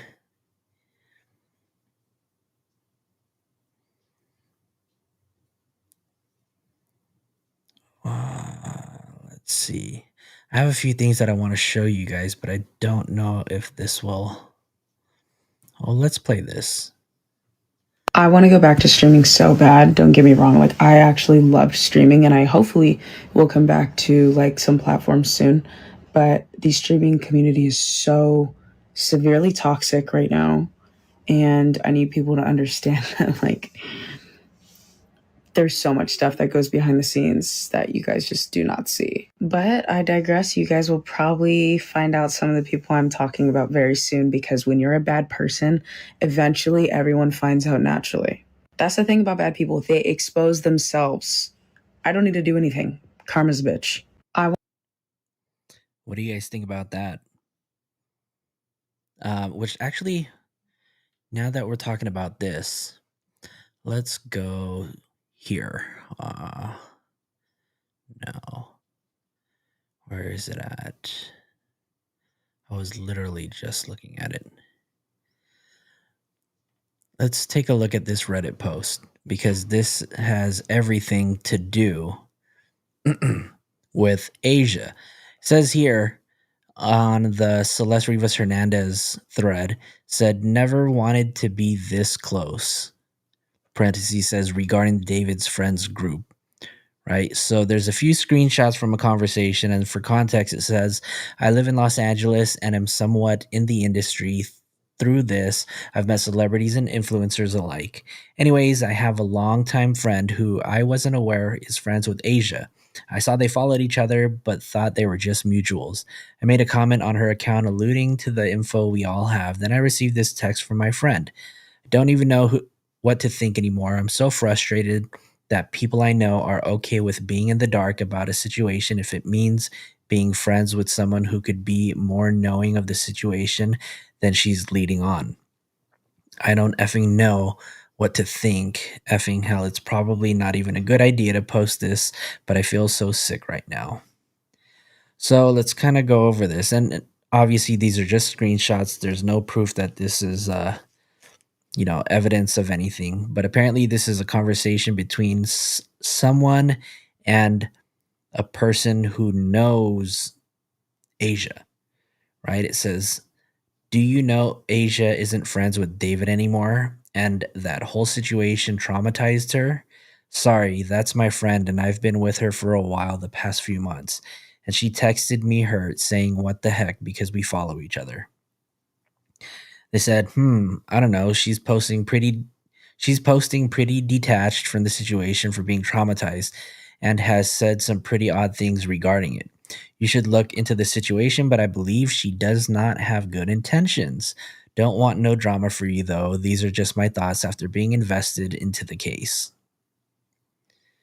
Oh, my bad. Got my camera off. Nobody told me. That sucks, but I don't really care about clout or hurting people's feelings when it involves a minor being murmured. She didn't even know anything about the girl. Person said, I don't believe that. You should really look into the situation. It's not just me. Private investigators have shared information about her. I don't get behind anyone, even if they have clout and have real credible allegations. I don't get behind cancel culture and wouldn't say anything on the situation unless I absolutely believed it had credibility, and from what I've gathered, it does. Celeste was a real person, and the way your friend is approaching the situation kind of sickens me. The other person responded, because it's scary for her too. Imagine you find out about imagine you find out Imagine that you find that out about your friend. Oh, imagine that you find that out about your friend. I get your point, but I've seen that girl's heart, and she's a kid also, scared of what she found out her friend did. So much younger than us. She held him accountable and cut him off. She held him accountable and cut him off once she found out. BS. That's bullshit. She held him accountable and cut him off once she found out. That's a lie, right? Because that screenshot of the conversation between somebody and Asia was asking if she was aware that this girl was 13, right? Yeah, no, because they were hanging out on 4th of July this year. So if she really cut him off, then she would have done it a long time ago when she found out, or when that text message was sent. I don't think so. And she would also never really stay over his house. It would be temporary moments, and he would pay her for videos. Okay. The way she's handling it is ass, but I feel like harassment isn't the way to fix it. And I'm your friend. I'm not the one making these allegations. I'm working with information I've gathered. I don't think you have seen the other side. Me commenting that is not harassment, but I understand she's your friend. I didn't know that. You need to look into what actual professional investigators are saying about the situation. All this S is coming to a boiling point, and many people are going to be linked. I'm just so tired of the evil, soulless people here who thrive off social climbing and using others, but really have no morals and no humanity at the end of the day. Show me the evidence. Then the person responded with, "That's not my job. It's easy to find. You can look into the private investigator on the case, Steve Fisher, or many, many news outlets who have talked about this, talked about his friends and their involvement. Peace and love." And I'm assuming it said their person's name, but I don't want to argue with you about this.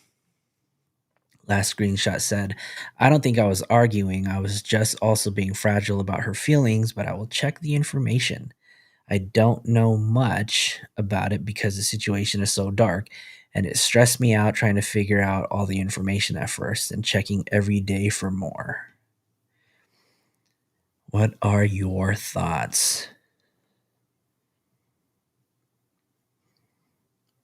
All of a sudden, she's sensitive. That girl helped. She was with SF. She was what? Say? That girl helped. She was, as SF referred to the star effer. Girl, she is a liar. Dilladang said long time ago and didn't tell on him. Mark said, "Guys, hit the like button. Hit the like button. We got 40 people watching right now and only 27 likes. Come on, you guys. Help me with this algorithm. Do what you guys got to do. Hit that like button for me, guys." Ooh, Mark, you hear that? I got it, Mark. I got it.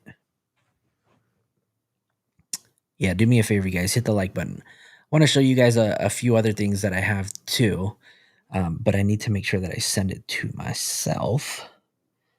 Let me find it first, because I'm going to share something that is not my content. It did come from another streamer. I'll show that to you guys right now. But I need to make sure that I put it in the right place. And hopefully it'll show.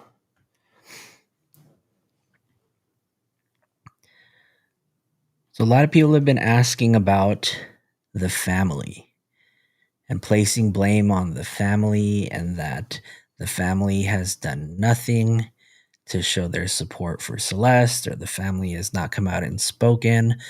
A lot of Redditor comments that I've seen of saying they're not speaking because they're probably afraid of ICE coming to deport them, which I think is, total BS and unwarranted. And then I came across, let me see, where is it?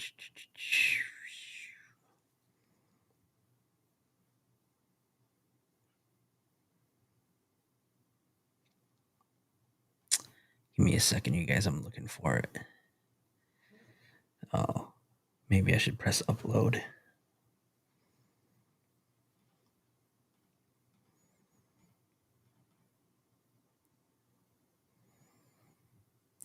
She knew he was a P3DO protector. She has definitely flipped Twin Towers. And I heard, Twin Towers do not. Yep, that's true. All right, let's see if it's in. Okay, there it is. I'm going to pull up a photo. I don't know if this is going to work. Let's see.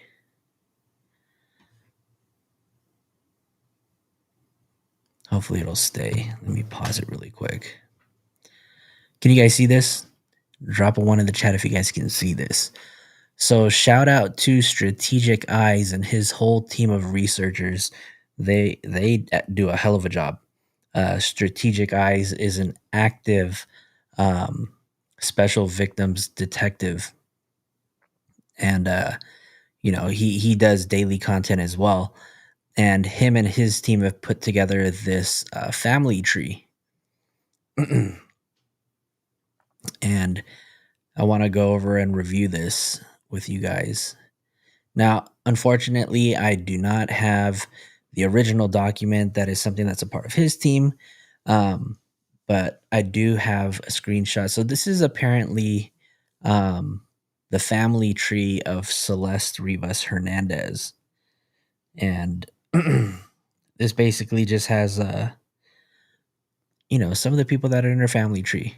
Some we know a little bit about, and some we do not know anything about. But here is Celeste, and it says right here, I don't know if we can, no, we can't zoom in on it. But it says here, Celeste Rivas Hernandez, Celeste Abigail Rivas Hernandez, age 14, birthday September 7, 2010, born in California, found. Her body was discovered on September 8th, 2025, and she was identified on September. Catalina, good night. Good night. Thank you. Thank you. Thank you.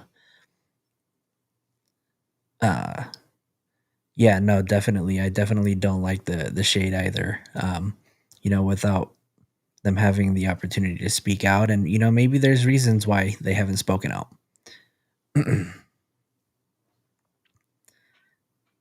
But thank you, Catalina.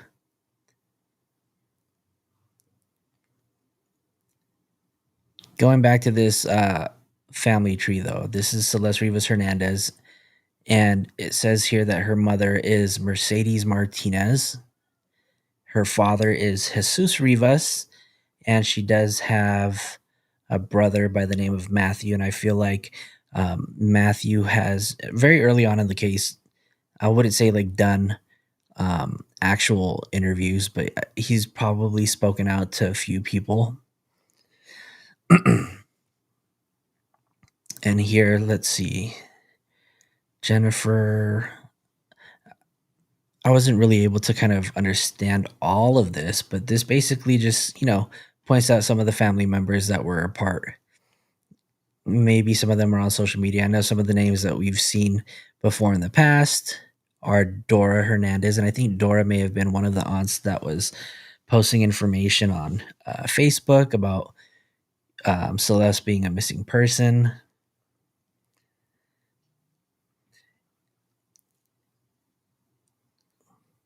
If David paid the mom monthly, when was the last time he paid her?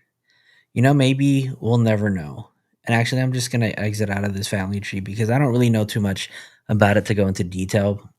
But I did want to just shout out Strategic Eyes and his team for putting together this elaborate breakdown. And you should go to his channel and check out his video because he actually talks about this in detail.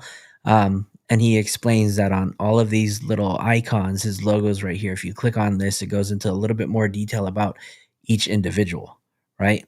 And if you guys see here at the bottom left, there's a person here that says Heidi Hernandez, Celeste's cousin, siblings with Wendy. Destin Boyer is her boyfriend or husband, probably born April 1989, age 36. And in the video that he talked about yesterday, he also mentioned the same speculation that I have been running with since day one. And that was there are rumors going around that Heidi Hernandez may potentially be the biological mother of Celeste. Is there any proof? I don't have it. If anybody does have any more information about, the truth behind it, let me know. I'd love to know. But I don't have anything.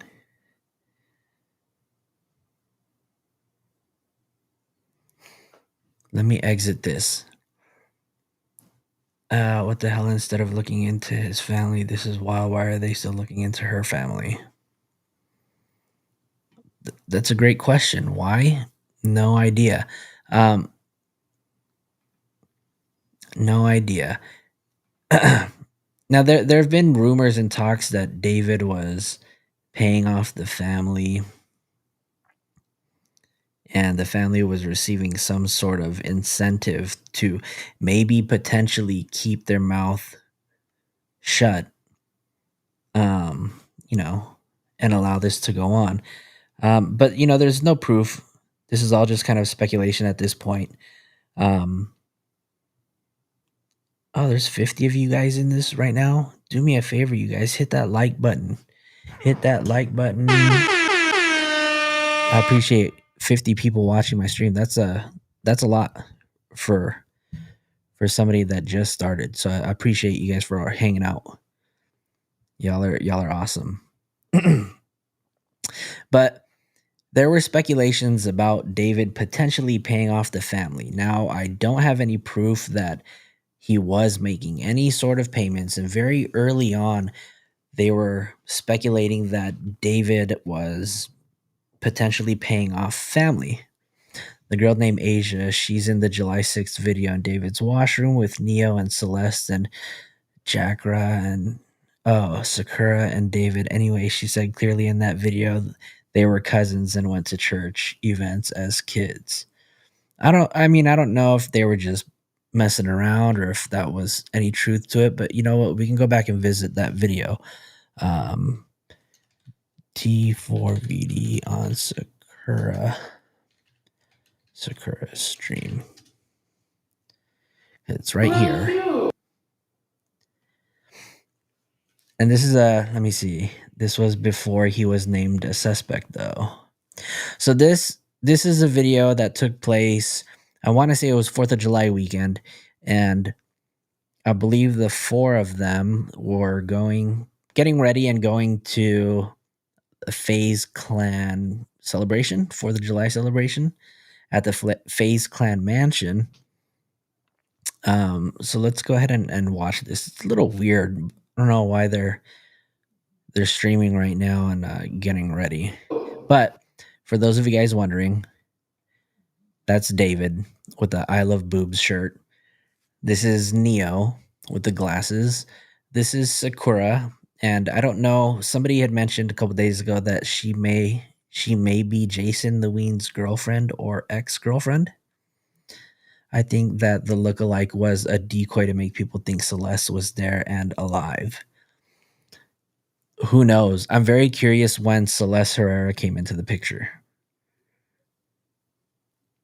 Anybody know? Let's get into this video though. I want to watch this with you guys. Really cute. There he goes, twerking. Did you guys know that me and David are actually related? My second cousin. Yeah. Me and Asia go to like the same family functions. Like we go on road trips. Like she's in the backseat type. Low key, Backseat. I'll be there too, bro. So I'm driving. You're driving. I missed the entire time. I did. I'm not gonna lie. I didn't see you driving. I was like, there's no driving there. My fault. Are you done? Yeah. He was a fairy. Yeah, okay. Thanks. Fairy. I have to take one piss before we leave. Yeah. Is that David? No. Who's that? Let me know when I call over. What was that reaction? No. Let me go over. Oh, dude, it's so tragic. I want you to go under like an alias and make a whole different like genre of music to see if you can blow up again. I'll be a rapper. Freaking. Your rapper name? Big D. Big D's good. That's what I love you like I do. Big D. Yeah. Do you like it or not? Yeah. You like it or not? Why is Keanu Reeves singing? Yes. Keanu Reeves. This guy thinks he looks like Keanu Reeves. I can't. Well, I can try. You know, oil farming low key. Am I? Got water. Got a gallon of water. Notice how a 20-year-old is in possession of alcohol. Got a lot of water. So much water. There's water. We fill it up with water. Fill it up with water. Okay. Those are mine. Wait, here. No, it's so nice. That's water. It's water. And so in this video, you can hear them. Clearly, you heard them say, Celeste, Celeste, don't come into the frame. That's water. It's water. What is this? Magical. Can you put that in the bag? You got drugs? Oh, wait, I think I have my pills in here. Can you put this in the bag too? Well, you don't mind. I have a lot of pills. Can you put? Oh, his nails are in the bag. Fuck you, bro. I'm looking at your packing it, bro. Go fuck yourself. I don't even get paid, guys. I'm not even getting paid for this bullshit, bro. Fuck this, bro. Fuck all y'all, dead ass. Oh. Now, do we need makeup? Yeah. ABC. Oh, yeah, In exposure. I apologize in advance for the way my bathroom smelled. I took a shit there like 2 hours ago. I don't care. I just took a shit. Another one? Tired shit. That's what I'm talking about. That's what I'm talking about. Yep. I had to go. Yeah, you wanna do this? Look at my wall. Yeah, so the person... Still not dressed, Guapo says. Did she already pass by? That's what I'm talking about. Oh, yeah, exposure. I apologize in advance for the way my bathroom smelled. I took a shit there like 2 hours ago. Oh, yeah, Do we need makeup? Am I tripping? Did we miss it? Oh, yeah, exposure. I apologize in advance for the way my bathroom smelled. I took a shit there like 2 hours ago. I don't care. I just took a shit. Another one? Tired shit. That's what I'm talking about. That's what I'm talking about. Yep. I had to go. Who was it? Fuck this, bro. Bathroom smell like shit. Everybody is dressed. We're all chilling, bro. We gotta go. There's no light. We gotta go. We gotta go. Asia slaying with that belly button ring. Hey.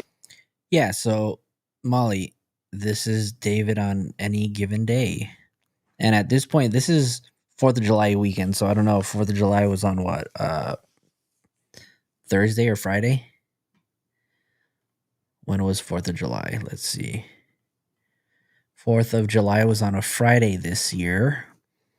So this was either on the 3rd, 4th, or the 5th. Can't remember exactly what day it was. Hey, one funny way. Are you just walking around? They did get infected. Your problem with that? You're not looking anything over it? Belly button watcher? Probably. He's a belly button watcher. That's crazy. I'm so glad that you healed up, though. You might need to put it on once we get there. Like maybe ask just because I thought. How far is the face? Maybe. Oh wait, but I think you just need to plug it in first. No, come in. Do not show your face. Yeah, so this person right here, is not the Celeste. This is not Celeste Rivas Hernandez. This is Celeste Herrera. Is this too much? Is that, okay, you saw clips, is that too much for a face party? 4th of July like that? Never too much. Never too much. Rockstar, never too much. Never too much. What did they say? What did they say? They said no. Okay, thank you guys. Never too much. I'm about to pop my titties too. Swamp is on. Once we get there, I'll pop my titties.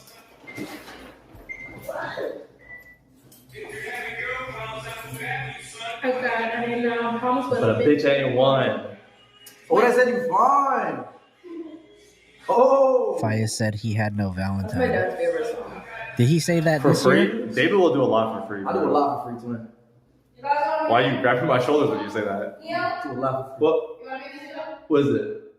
Looking sexy? Oh! I mean, hey, we should bring that girl from last night. Yo! Cindy, have a good night. Cindy from Florida, have a good night. Thank you for hanging out. All right, bro, I gotta either shave again or let the goatee grow back out because I'm looking kind of crazy right now, son. I don't like the way I look right now. Are you I look high? easy. Oh, sorry. Excuse me. Easy. So that is Celeste Herrera. That's Asia. That's Sakura. That's Neo. This is Celeste Herrera, and you can tell because she's got the Hello Kitty tattoo.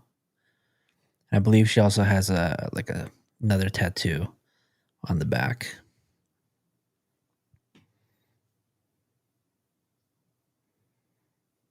Cindy, good night. Thank you again for hanging out. Sorry. Excuse me. Look at that sexy boy. Look at at his pupils. Right They there. were so dilated. Sexy duo right here. Look at that sexy man right there. Twin him, bro. Sexy man right there. I'm David's one and only Asian, bro. No one else, just me and David. What? I'm the only Asian for him. Get the Cardi boys outside. Oh, you squished my. Oh, we're okay. We're okay. Don't worry about it. Anybody want a PS5? We give away a PS5 on secure stream. We give away a PS5. Anybody want a PS5? We give away a PS5 on secure stream. It's mine. So all you gotta do is like, follow, subscribe. It's sub for 3 months to give 25 subs. You get a PS5. Speaking of which, do me a favor, you guys. Hit the like button. Hit the subscribe if you guys aren't already. Do me that one favor. I don't ask for much. I'm not a monetized channel, so the least you can do is hit that like button, subscribe. It'll help me out with the algorithm. Guys, let's peep this candle right here. Look at this fucking candle, bro. Look at this fucking. What are we doing, bro? Hold up. Can I flip the screen here? Is there anything leaking? Okay. Don't dox me though. I'm doxing you. Where the ad? Is there anything leaking? So somebody last night or the other night that I was streaming had brought up a good point. You know, some of the stuff that he was saying right here in this video just kind of like caught people's attention. You guys tell me what you guys think of it. Hold up. Can I flip the screen here? Is there anything leaking? Okay. Can I flip the screen here? Is there anything leaking? What do you guys take away from that? He looks suspicious before he says that. Is what leaking? Now, I mean, you can speculate, you can take it out of context, or you can just take it for what it is, right? But is what leaking? What are we doing, bro? Look at this fucking. What are we doing, bro? Hold up. Why does he have that look right there? That look right there. What is he suspiciously looking at or for?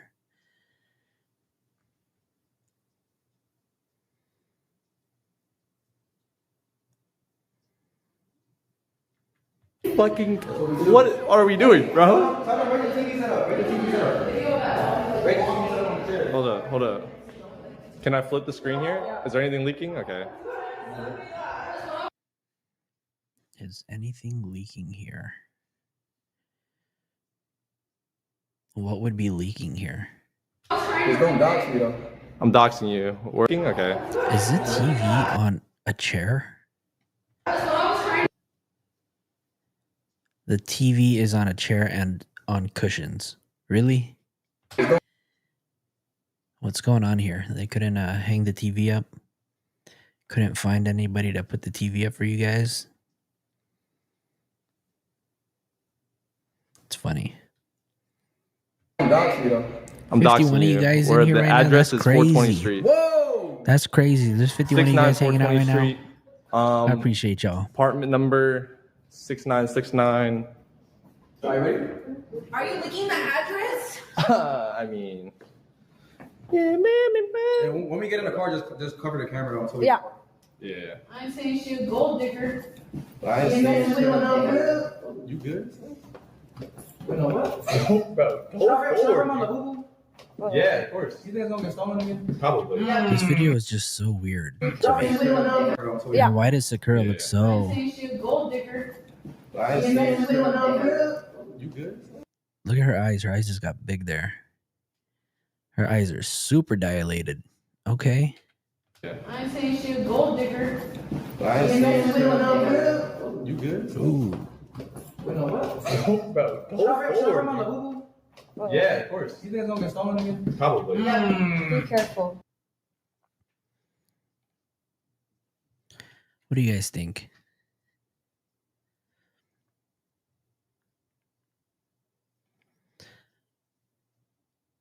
I'll show you this photo right here too. No, I don't know. Nobody's talked about this, but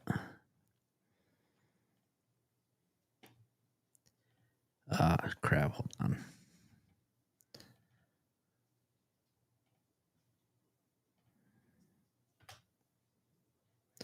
So a lot of people have been asking if David may have potentially been sending money to the family weekly.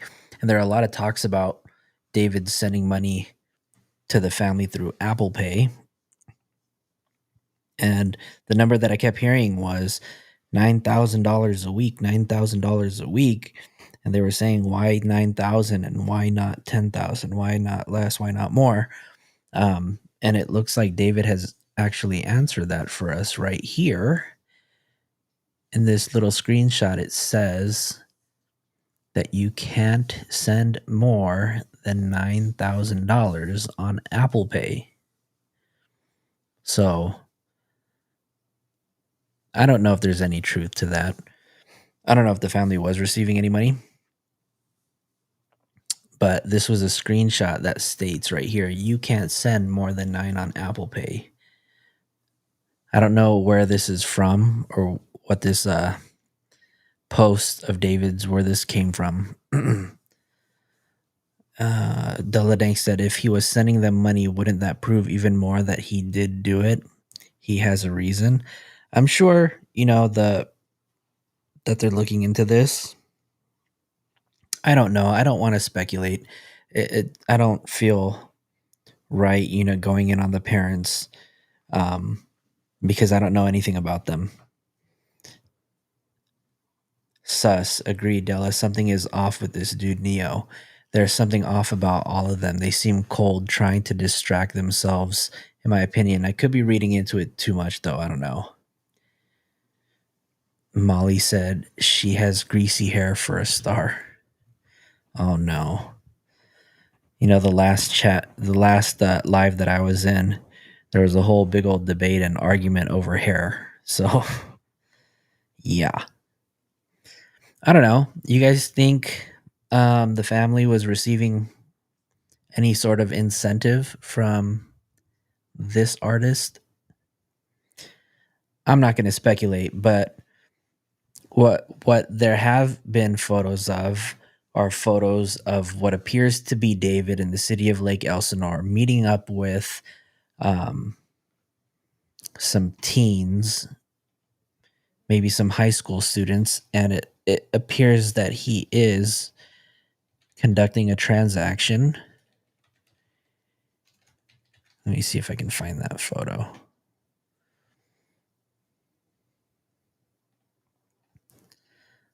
Let us do this. This is such a small photo. We'll just run with this photo for now.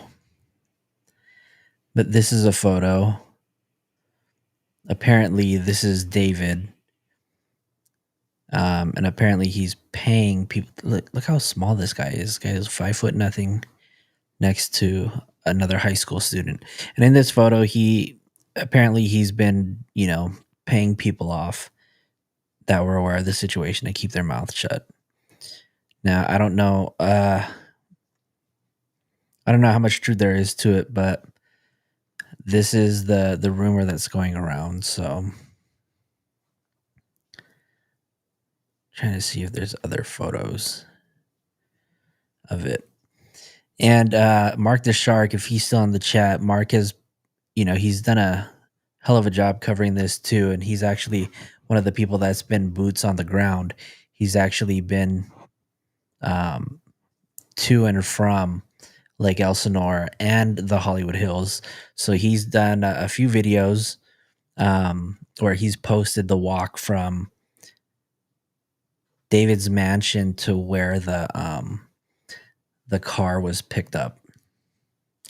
I'm gonna go ahead and let me find your page real quick. I'm gonna drop it in the chat for all of you guys.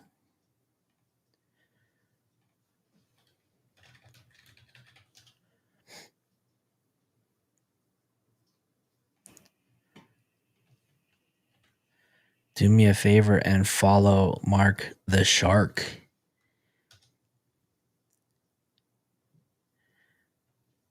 His page is right there in the chat, you guys. So do me a favor, go ahead and follow him. Follow him, follow him, follow him. Mark actually was just covering this case earlier today, and he went into detail. Mark, I don't know how he did it, but Mark did a 6-hour live stream today. And I'll be honest with you, I think Mark was probably the first person on YouTube live streaming to break the news about D4Vd being a suspect. So good shit, Mark. Shout out to Mark.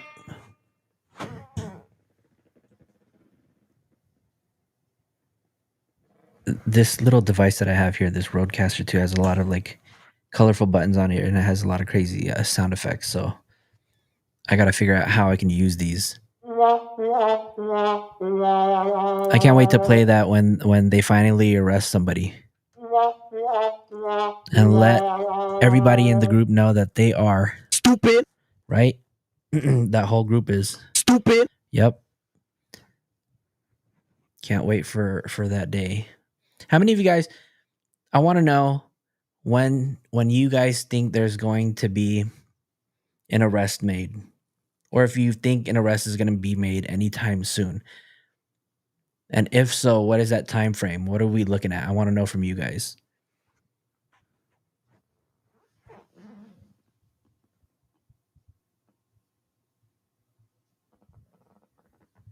Let me know.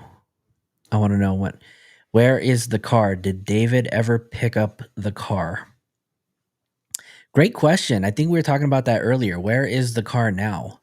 Is it still? I heard earlier today, obviously all speculation, that the car is back at the impound lot. That I don't know, because I do know that obviously LAPD picked up the car. They took it in for evidence. They cleared the car, and I know they released it. So the question is, did David ever pick up the car? I don't know. Nobody knows where that car is. Yeah, the Tesla. Where is the Tesla? You know what? That car alone, just, I have so many questions about the Tesla itself.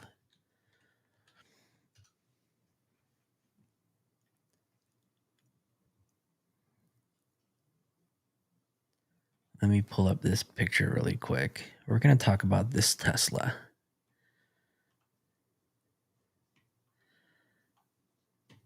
Here's the Tesla. This is where, well, according to initial reports, when this whole story broke, the headlines reported a body was found in a car that was registered to D4Vd, aka David Anthony Burke. So this car was in his name. I need to find more photos of this car. I need to find the ones that are up close on this, because I have a lot of questions about it.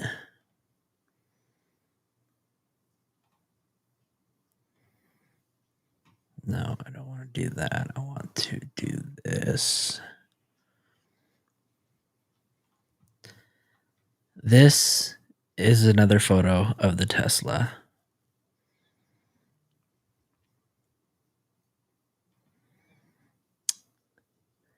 Hold on. I need to open up another photo that I want to show you guys, because I have questions about this too.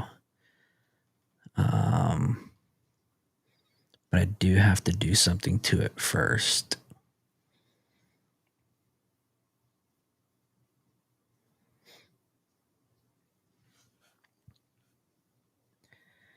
Hold on, you guys. Give me a second. I'm going to be right back while I look for this really quick, and then I'm going to use the bathroom. So go ahead and continue to talk in the chat. Keep it cordial. No fighting. I'll be right back.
All right, you guys, I'm back. So let me go back to the chat really quick. So earlier, where was it?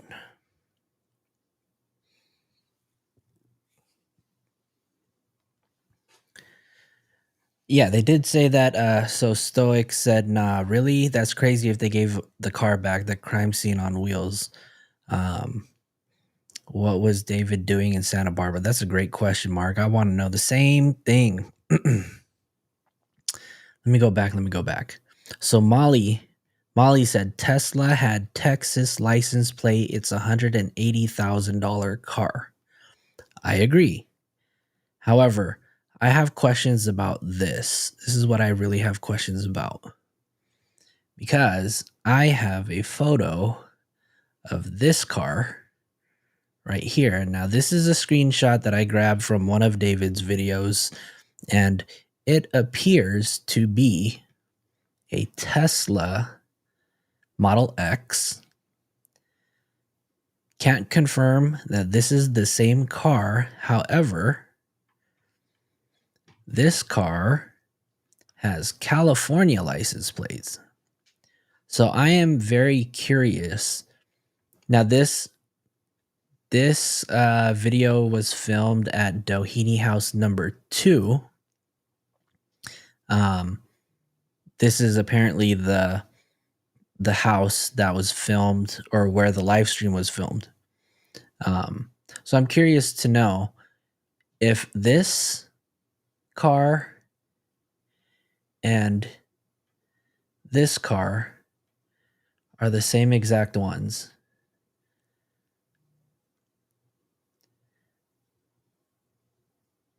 I'm not sure. What do you guys think? Do you guys think that this was just another Tesla that was in his driveway?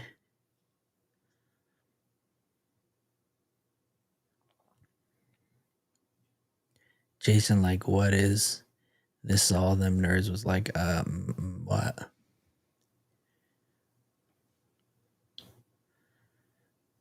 Puke-shaped girl's body on the ground at the door.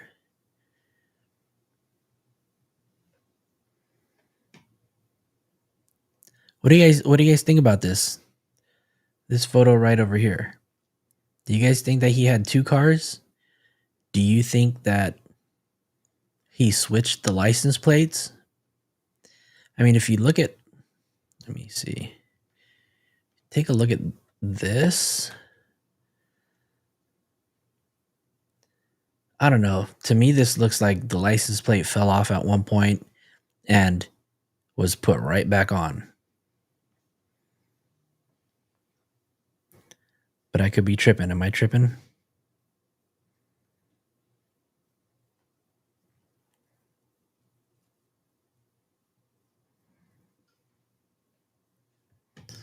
And then there's this car, the one with the California license plates.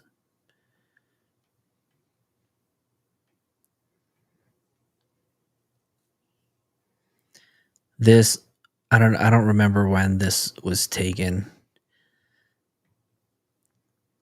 This is a screenshot that came from Reddit.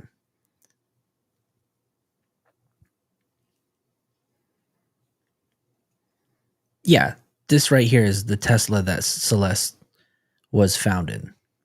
This is just a photo of a Tesla filmed very early on in one of his TikToks. If you go on YouTube and type in the dirtiest house in LA, first 3-minute, Jason sees a stain in the old phase house on the ground. He says, what the F is that? Looks like a girl's body.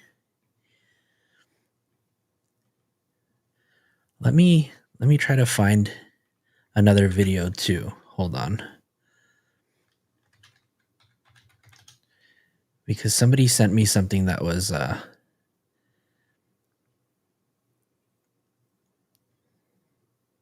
where is it?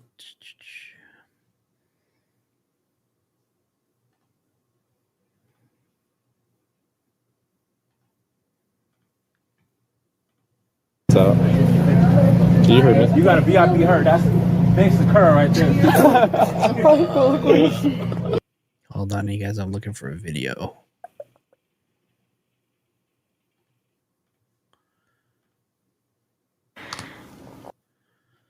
Okay. This video, let me see what the timestamp says on it. 4:07.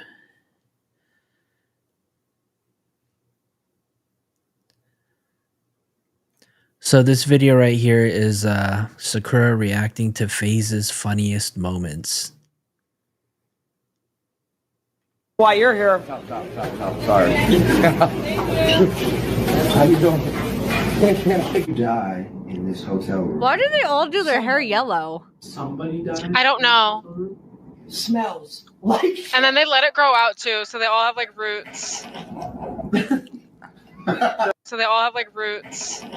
Why do they all do their hair yellow? Somebody died. I don't know. Smells like. And then they let it grow out too, so they all have like roots. Somebody pointed out to me that, you know, maybe some of the people in FaZe might have an idea because there's so many videos of them laughing and talking about bodies that smell. Zerx, I don't know anything about Zerx. All I do remember hearing is that Zerx was a person who was a mod in the Discord. I don't know. Smells like. And then they let it grow out too, so they all have like roots. No, fam, I can't do this. Wait, Pepsi here. Recreate the clip. Hold this, Rick. I don't know if there's anything to that. I think Bean Baby sent me this video. Is Bean Baby still here? Bean Baby, where you at? Zerx is his photographer. Let's see. Yeah, this video I've seen already. Sakura pulls up on Jason.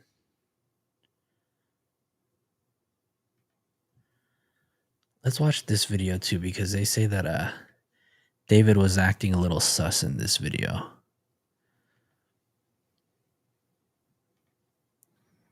I'm not gonna lie, the skill gap, when you pulled up the skill gap to like artists and normal. You got it, bro. No. He's on his way. I'm on my way there. He's on his way. It's actually crazy how fast you can shit out a flow Thank and lyrics, bro.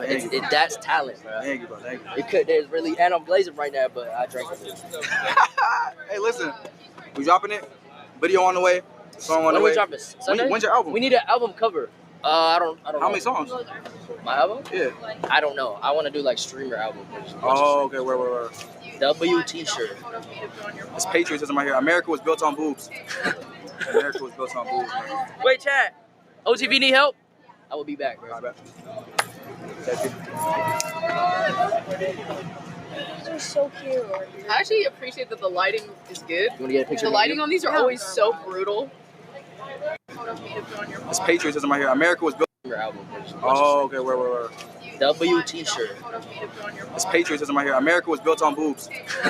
America was built on boobs, man. Wait, chat. OTV need help? I will be back, bro. I bet. These are so cute. I actually appreciate that the lighting is good. You want to get a picture? The lighting on these are always so Bryant brutal. Barnes. Bryant Barnes is another artist too. I don't know anything about him though. Let me see.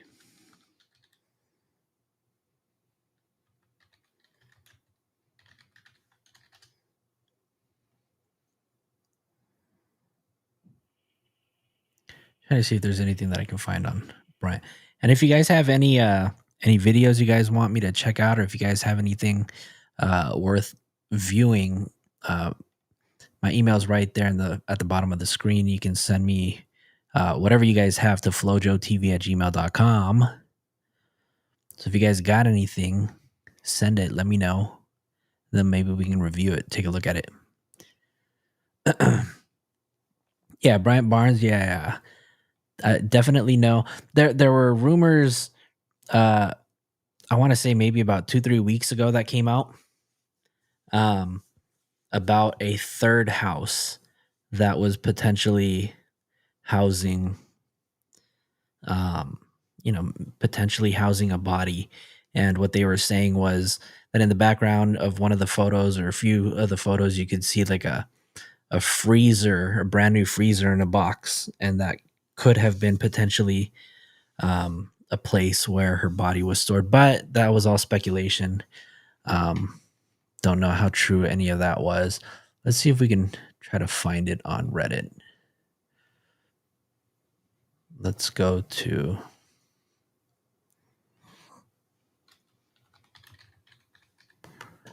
third house.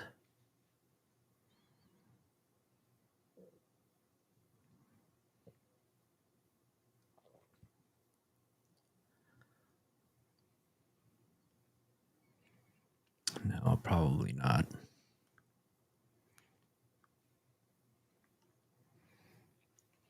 Let's see. Thank you, Jad. Do me a favor, you guys, hit that like button. Don't forget to subscribe. Got 48 of you guys watching. That's crazy. That's crazy. 48 of you guys are here hanging out watching this video. And have you subscribed yet? If not, I need you guys to do me a favor and subscribe. We're on the road to monetization, you guys. So, if you guys can do me a favor, hit that like button, hit the subscribe. It really helps me out with the algorithm.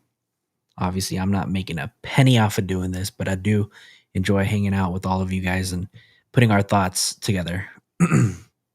Fireblaze said, I watched how he sings that song in every video, but in September, he knew she was dead.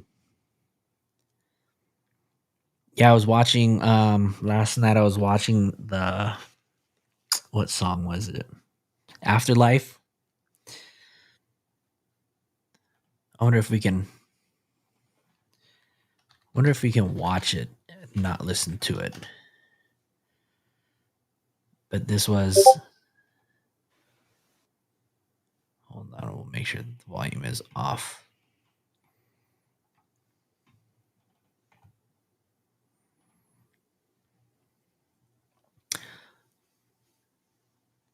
Fireblaze says, so where did it all go wrong? It's a great question. I think that's what we're all trying to figure out, right? Let me catch up on some of the chats. Molly said, hey, David, your car sat for 5 months. How come no time for a body shop?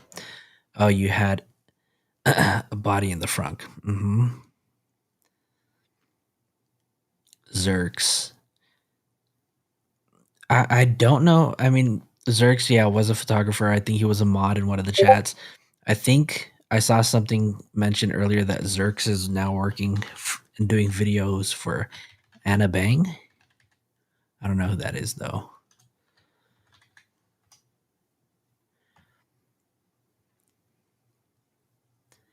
No idea. If you guys know who that is, let me know.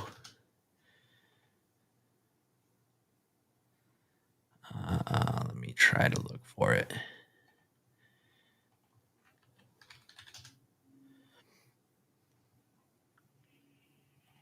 Okay, here's the post right here on Reddit.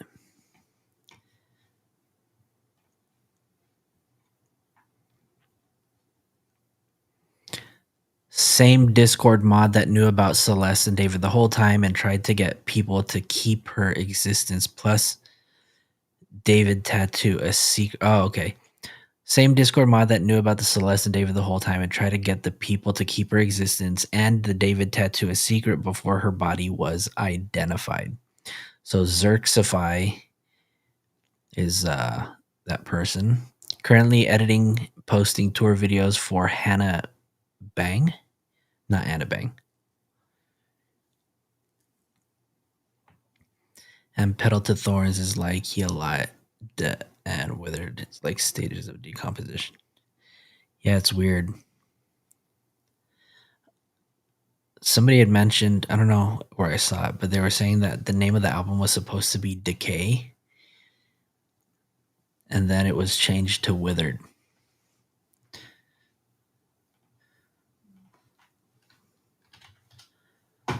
Let's see.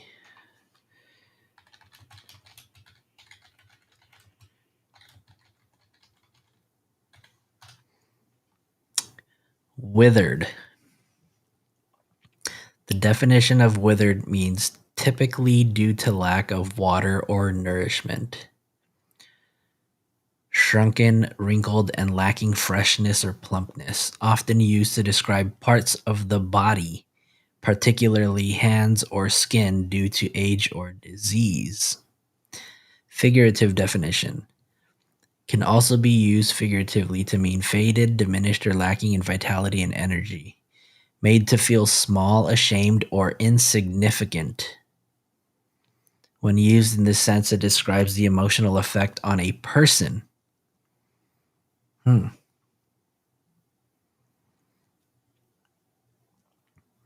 In short, withered means shrunken and dry and having lost moisture, freshness, or strength. Itami, I find Itami, the name, being so weird. Because if we remove the 4, it literally means it's me.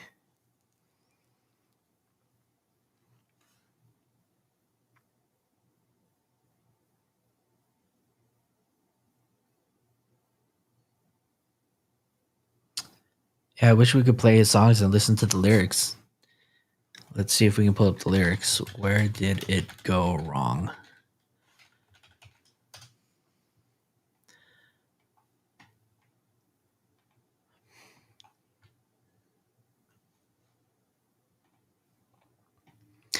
Where did it go wrong with you?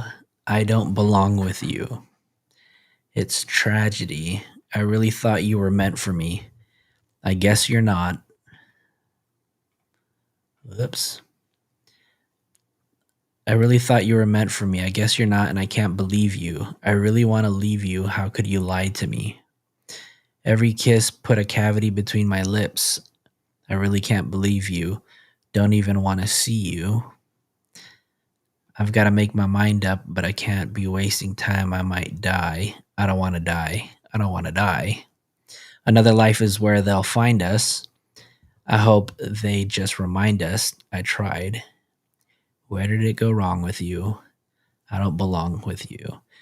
You tell me sorry this, and I apologize, but you don't want to change. I see it in your eyes. I never got a cut by a Band-Aid before. You give me bad luck. I can't take it no more. I gotta make up my mind.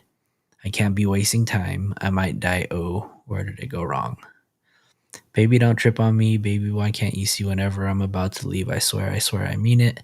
Whenever it gets convenient, because you're gonna make my heart stop beating, and I don't really want your love no more, I swear, because I don't need it. And I don't mean to be conceited, but I'm the reason you're still breathing. I'll stop picking up your calls because you won't stop screaming. Is it love or lust? I can tell you're fiending. And I don't want to hurt your feelings, but baby, just know my feelings gone. It's been a while, but you've been on my mind now. Keeps me up at night. I cannot believe this life. I wish I never met you, even second guessed you, but I was in too deep. I couldn't leave. I couldn't let you. Walk away from everything. I thought that you were everything. You told me I was special, girl, but that does not mean anything. It don't mean anything to me. It don't mean anything to me. And then apparently right here, this part in the song, I think they're saying that he uses Celeste's voice, where it says, "You're special, David." In an interview, he said life goes wrong after the Asia tour in Europe, and then he said he went mind blank and threw a bump together after Love and Girl. Let's see.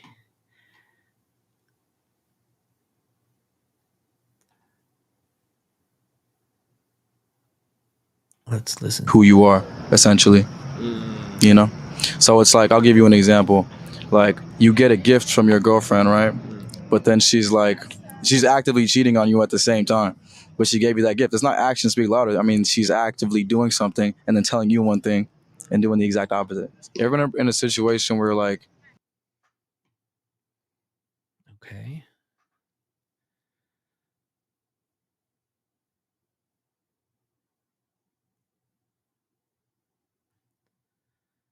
Bean Baby. Who wrote those, Benny Blanco? Bean Baby. Yeah, Bean Baby out of nowhere, huh? Just showing up out of nowhere. 52 of y'all in here hanging out. Damn, that's crazy. It's a lot of people for 11 o'clock in the evening. But I do appreciate every single one of you guys hanging out. I have another. Let's see this one right here.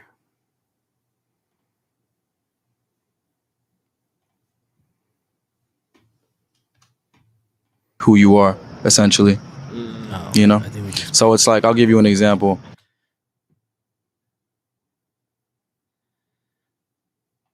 What is this?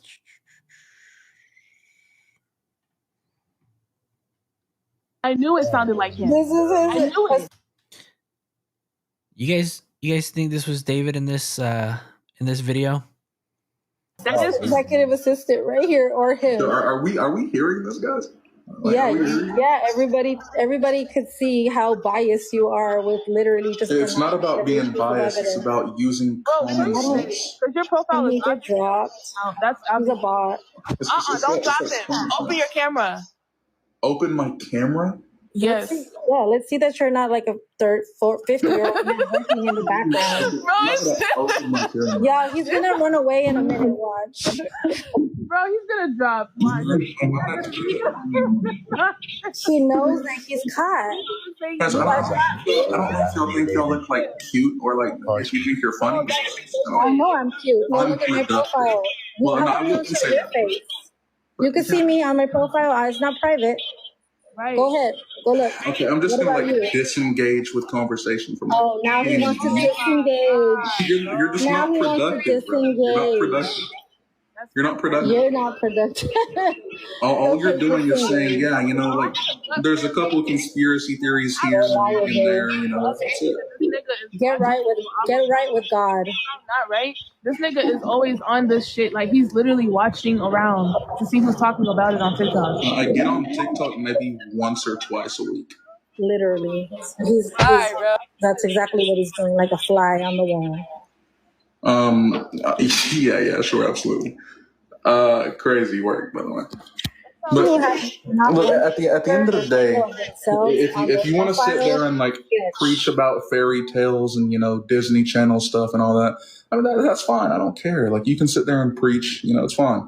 But whenever you're actually trying to like ruin someone's life, you know, by charging them with like schmurder, or like, you know, P3DO charges, stuff like that. You're trying to blame a child for like literally you were like literal fucking parents. All these people like no, that's defending a PDF. A literal kid, bro. A literal fucking kid. A 13-year-old. What the fuck does a 13-year-old know? Never tried. What the fuck does a 13-year-old know? He came on here literally trying to like change the narrative to her, the parents, everybody else. Like you're defending a PDF right now, and that's really sketchy. I really didn't ask for your opinion, but no, again, no one else said like it was the child's fault. What I did say is that she had. I'm not on your live, babe. Running away. Yeah, I'm not on your live. Yeah, I just don't care. She did say she had a past history of like running away and stuff like that, but it's not trying to like blame. Okay, and hella kids do too. Shit. Hey, host, I don't know if you said like hella fucking kids run away too. Shit, I was a runaway. Shit, every fucking body runs away. I don't care if you were a runaway. I didn't ask. The hell are you talking about? Ava, I think you said like 2 interruptions per guest. Is that like still applying here or what? This sounds like a weird ass. Hey, host, are we still like doing that? Clearly, that's no longer the case. So you've interrupted other people as well. Type a 1 in the chat if you think this was David. Yeah, I mean, Type a 2 in the chat like, if you think it sitting wasn't. Here yapping like to something that's not like relevant to the case. Yeah, like we're gonna interrupt. What are you saying that's relevant to the case other than denying everything? What are you saying that's relevant? Well, no, it's not denying anything. What it is doing is like substantiating the fact that there's no type. You said you literally haven't seen one video. You haven't seen this. You haven't seen that. So what credibility do you actually have, sir? There isn't any video. I showed you a video. What? That wasn't even her in the video. Okay, y'all. I can't. Like, what are you yapping about? That wasn't even her in the video. It's questionable. I'm not gonna lie. Look at the nose. That video that the video is that they sent you, that is Celeste. Like, hold on, look at the nose of the 2 individuals right here. If you put the 2 together next to each other, it looks like Herrera more than the only thing that I'll give that looks like Riva's is the curly hair. But mind you, These photos are 2 years apart, mind you, because that's the her nose doesn't missing. shrink in 2 years. That's her missing picture, and that's her already 14, a lot older than when she first went missing. So she's been unalive for like a year. Fake news, boo. Yeah, she's been unalive for like a year. And to clarify, your nose doesn't change shape without surgery. Your nose only grows. It doesn't change shape without surgery. Everybody knows, especially a girl's like little. Okay, since you're David and I know it's you on a burner account, can you just admit? Can you just fucking admit? Yeah, dude, these kids are like so weird, bro. Oh, guys, you gotta chill out on like the crime documentaries just a little bit. Yeah, like what? Everybody's face changes from like a baby face when you're going through puberty. Like that's normal science. Have you ever taken biology? Well, that's not called science, by the way. Also, I will say, I do wear glasses. When I have my glasses on, my nose looks like a little different, like in pictures. Exactly. When I have them off, I will say that. Yeah, that's if you have like skinnier glasses and they're like pinching down on your nose. So I have big glasses. Yeah, I have really big glasses. Yeah, so it makes your nose look like skinnier or like pushed in. But this it makes it look bigger. Well, that just like doesn't make any sense. What kind of glasses? Would you guys consider hanging around a minor being a pedophile? Absolutely not. But clearly, New News probably would. It's weird that you have like this obsession with like P3DOs. I think that by itself is a little suspicious. I think you're the one that's obsessed because you're. I think like the active trying to like call everyone a P3DO literally is the like way sus by itself. You know what I mean? So obvious that it's him, bro. Just the way I mean, if I was sitting here like calling everyone a P3DO, I would be like, hey, you know, it's a little sus. But you know, get him, queen. This guy is perfect. So who here is like pro he did and who here is like against it? I think that new boy is a sus account. I ain't gonna lie. Queen, I don't think that's what he asked you. Okay, yeah, well, she can say pro or are you against? She's not gonna answer. They're like good at doing that. Everybody other than New News and Nair, I guess, we all think that he did have involvement. Yes, he has involvement. Well, yeah, he had. Okay, why do you think that? We already went over this. I'm not. Somebody else. It's literally his car. There's literally evidence of the Discord. There's pictures. There's videos. There's text messages. There's all kinds of shit. I don't know. No, there isn't. Is any of that like proven though? Like we get the car is his.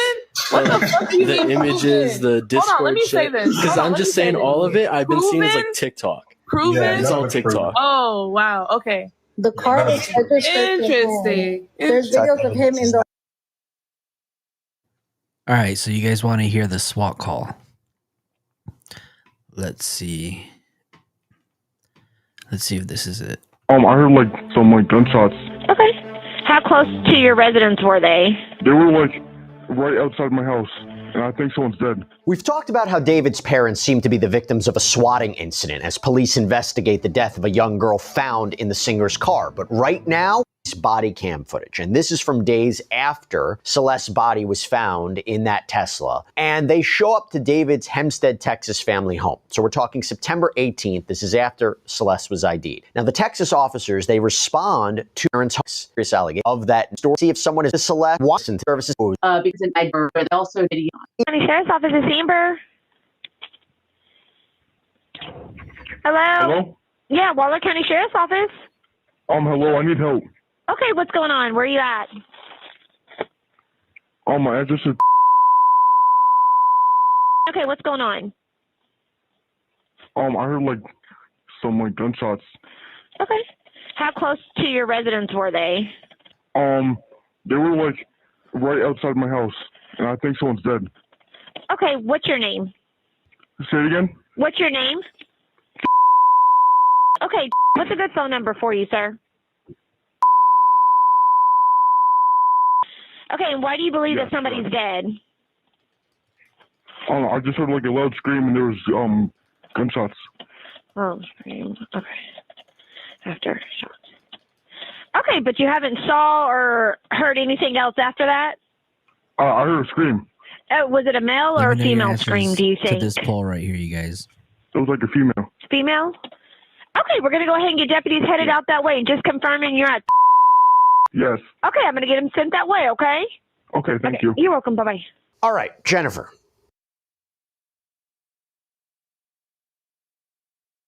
Well, I'm not gonna lie. Look at the nose. That video that The video is that they questionable. The sent you, nose that looks like- that is Celeste. Like, Hold on, look at the nose of the two individuals right here. If you put the two together next to each other, it looks like Herrera more than the only thing that I'll give that looks like Riva's is the curly hair, but Mind you, Yeah. these photos are 2 years apart, mind you, because that's the her nose doesn't missing. shrink in 2 years. That's her missing picture, and that's her already 14, a lot older than when she first went missing. Yo, really quick, you guys, I'm 15 subs away from 400 subs. Do me a favor. If you guys are not subbed to the channel, please sub. I'm trying to get to 400 tonight. I'm not asking for much, y'all, but if you guys haven't subscribed to the channel, do me a favor, subscribe. So She's been unalive for like a year. fake news, boo. Yeah, she's been unalive for like a year. And to clarify, your nose doesn't change shape without surgery. Your nose only grows. It doesn't change shape without surgery. Everybody knows, especially a girl's like little. Okay, since you're David and I know it's you on a burner account, can you just admit? Can you just fucking admit? Yeah, dude, these kids are like so weird, bro. Oh, guys, you gotta chill out on like the crime documentaries just a little bit. Yeah, like what? Everybody's face changes from like a baby face when you're going through puberty. Like that's normal obviously. science. Have you ever taken a biology That's not class? called science, by the way. also, I will say, I myself, I do wear glasses. When I have my glasses on, my nose looks like a little different, like in pictures. When I have them off, I will say that. Yeah, that's if you have like skinnier glasses and they're like pinching down on your nose. So I have big glasses. Yeah, I have really big glasses. Yeah, so it makes your nose look like skinnier or like pushed in. But this it makes it look bigger. Well, that just like doesn't make any sense. What kind of glasses? Would you guys consider hanging around a minor being a pedophile? Absolutely not. Let's compare him to David's actual voice because he's actually talking in this video. Keanu Reeves singing? Yo, Keanu Reeves, you? I guess. You should grow your beard. I can't. Well, I can try. You know, oil farming low key? Am I? Got water. Got a gallon of water. That's not water. Got a lot of water. So much water. That's not. There's water. We fill it up with water. Fill it up with water. Deladank, you got 100 on it? Just send it over. Those are mine. Those are mine. Just send it. No, wait, so that's water. It's water. What do you guys think? What you guys thinking? Sounds like a whole lot of David, if you ask me. I don't know. Go to his interview. Let me find one of his interviews. Give me a second.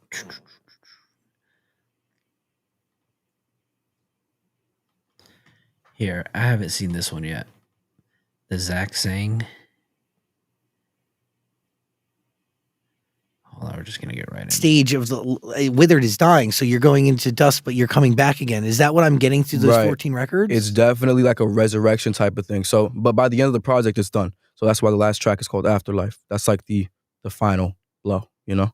How long did it take you to come up with this? Because when you were on our show 2 years ago, you said you had something in the works, but you ended up getting rid of those records? Yeah, it was like an interesting thing because when I talked to you about that, it was like I had a very clear vision, but then I had lived not that much life, you know? And then I went on all these tours and I went on tour with SZA and I was meeting this person and this producer and that artist and this and I was just getting lost in the sauce and I had to kind of take a few steps back. So the first couple projects that I made, a couple iterations of Withered, one was like an R&B project, one was like a pop project, and nothing really felt like me.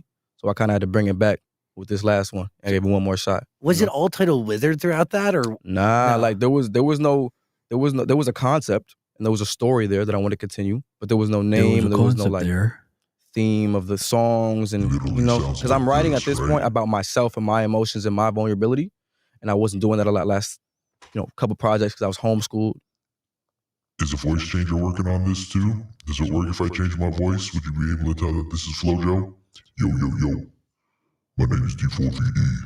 You know? Yeah, you were living a different life. Yeah, I didn't have nothing to talk about like that. And people were asking me, how'd you write all these beautiful songs when you have no relationship? I was like, man, I'm a prophet, bro. I just spoke it into my own life. Like, crazy. But okay, happy 20th birthday. Thank you. You literally the other day. Yeah. Like you just turned 20. You're technically out of teen years, but you're still like a kid. Yeah, literally, man. I be going to arcades. I be going to Chuck E. Cheese. You know what I'm saying? By the way, rumor has it Chuck E. is actually opening an arcade, like an arcade version of Chuck E. Cheese, like in a mall. For real? Yeah, I saw it on TikTok. Whoa. Yeah. That's game changing, actually. It is game changing. Wow. Anywho, back to you. Life is an understatement that is lived in the world and finding friends, losing friends, finding relationships, losing relationships. It's just everything has kind of been shaping and leading up to this project in such a domino effect way, like just living life and it feeling. This album is my life. Like Withered is my life. Petals of Thorns and Lost Petals are what I wanted my life to be, and then Withered is my life. Ooh. Yeah. So where do they align at all? They do indeed, because like I said, I kind of felt like it was a prophetic thing that I was speaking about heartbreak and love and all these things I had never experienced before, but then I actually experienced them, and it's like, yo, I really said this about myself. This is what I wanted my life, and it's happening. But is it what you really expected? It's weird because I have such a weird view and take on situations like that because I'm always looking for writing material in these types of things. So instead of taking it to the chin, being like, oh my God, like, I'm heartbroken, like, I go straight to my phone or band lab, go straight to the studio and write about it. I never actually like fully process situations like that because I'm always expecting it to happen. And then as soon as it happens, I'm writing about it. So you're expecting, let's break that down. Yeah. Because I understand, like, going immediately to art, like, is a means of coping. Yeah. Basically, yeah. But you saying expecting it, meaning like you get into a friendship expecting it to end in a devastating, tragic, sad way so it can inspire art, but are you manifesting that in a certain degree? Don't know. I hope I'm not. I really hope I'm not because it feels that way. All right, you guys. I think we've heard enough. I think we've come to the conclusion that we are quite confident that the person who swatted and the person in that live sounds very similar to this person right here. Z gets greens. Anyone know what like the biggest thing connecting him to it is, or if there are any information on what exactly happened? So at this moment, Z, I mean, there's a lot of information that's coming out. And there's so many things online that kind of connect David to Celeste. I mean, there's photos of them together. Have they been verified? Not by anybody in his camp, but I have 100% confidence in the people of Reddit and the due diligence that they've put in. I want to hold on. Let me pull up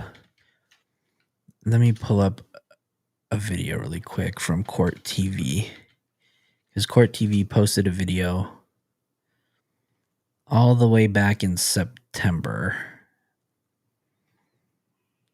and I want to play it because I was shocked. Where is it at? Right here. This was posted on, oops. This was posted on September 30th. So about 2 weeks after her body, a little over 2 weeks after her body was discovered. But listen to what they say in this video. Agatha Christie famously said, one coincidence is just a coincidence.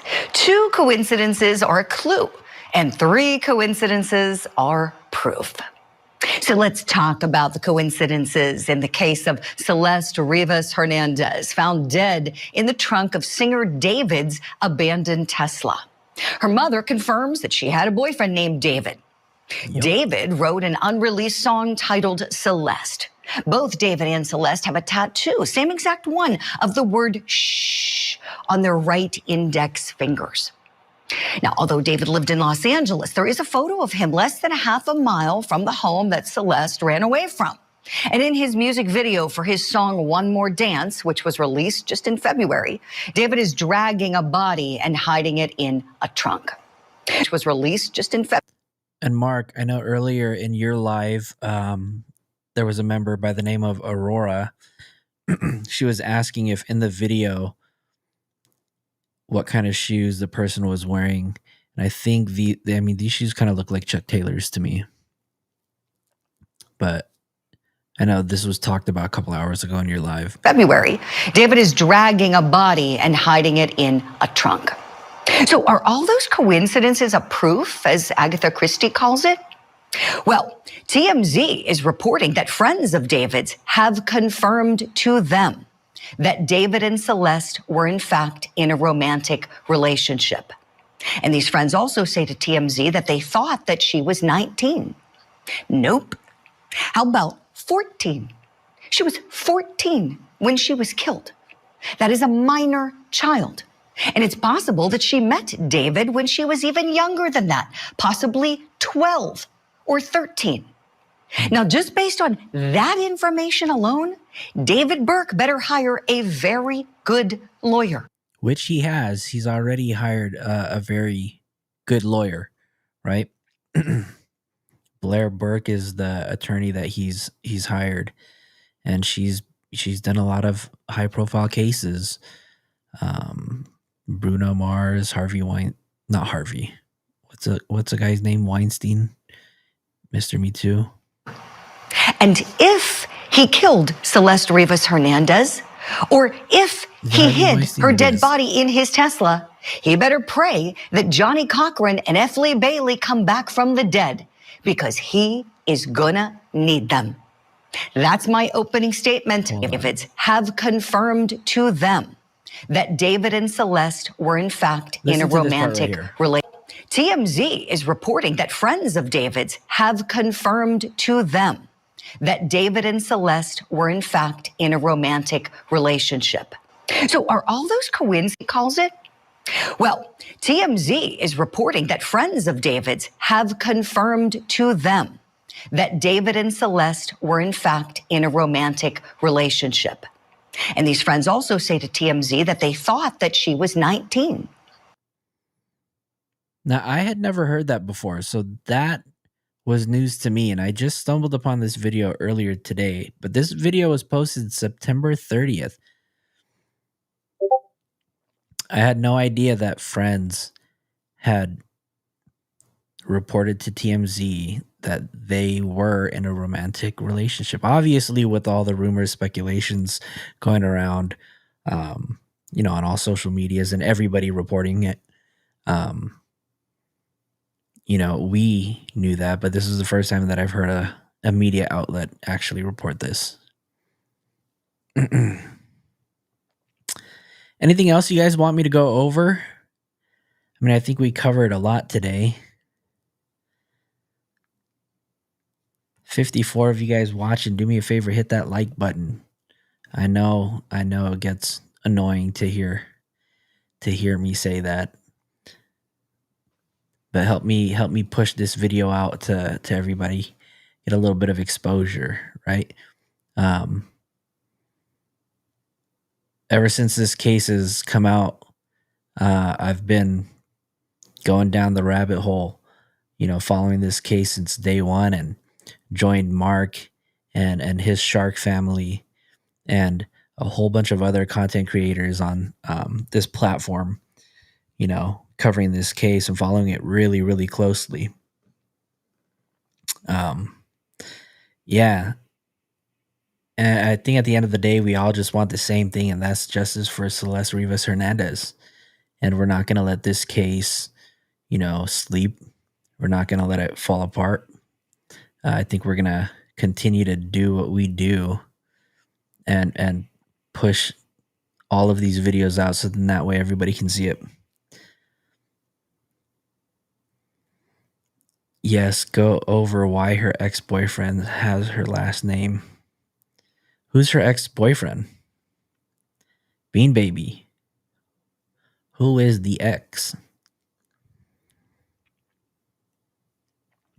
Look, they got Charles Manson Unless in Hollywood. No, they just came out possibly considering him a suspect. We just got to wait again.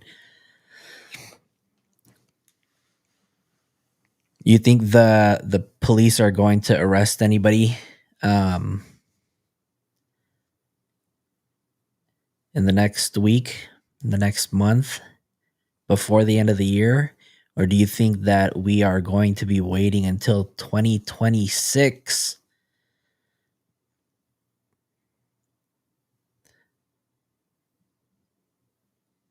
Yeah, Bean Baby, I haven't seen the video. You didn't send it to me. Girl, you need to send me that video. If you have something that I don't, shoot it. We need to see it.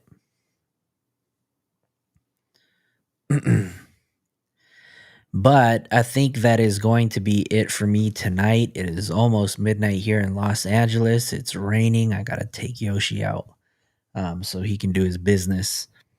But the journey continues. We are going to be back probably tomorrow. I don't know. It depends. Tomorrow's Friday, so I might let all of y'all just enjoy the rest of your weekend. I can hear Yoshi coming now. But that's going to be it for me tonight. I do appreciate all of you guys hanging out. Do me a favor, hit that like button, hit the subscribe. Yeah. And that's going to be it, you guys. I'll see you guys next time.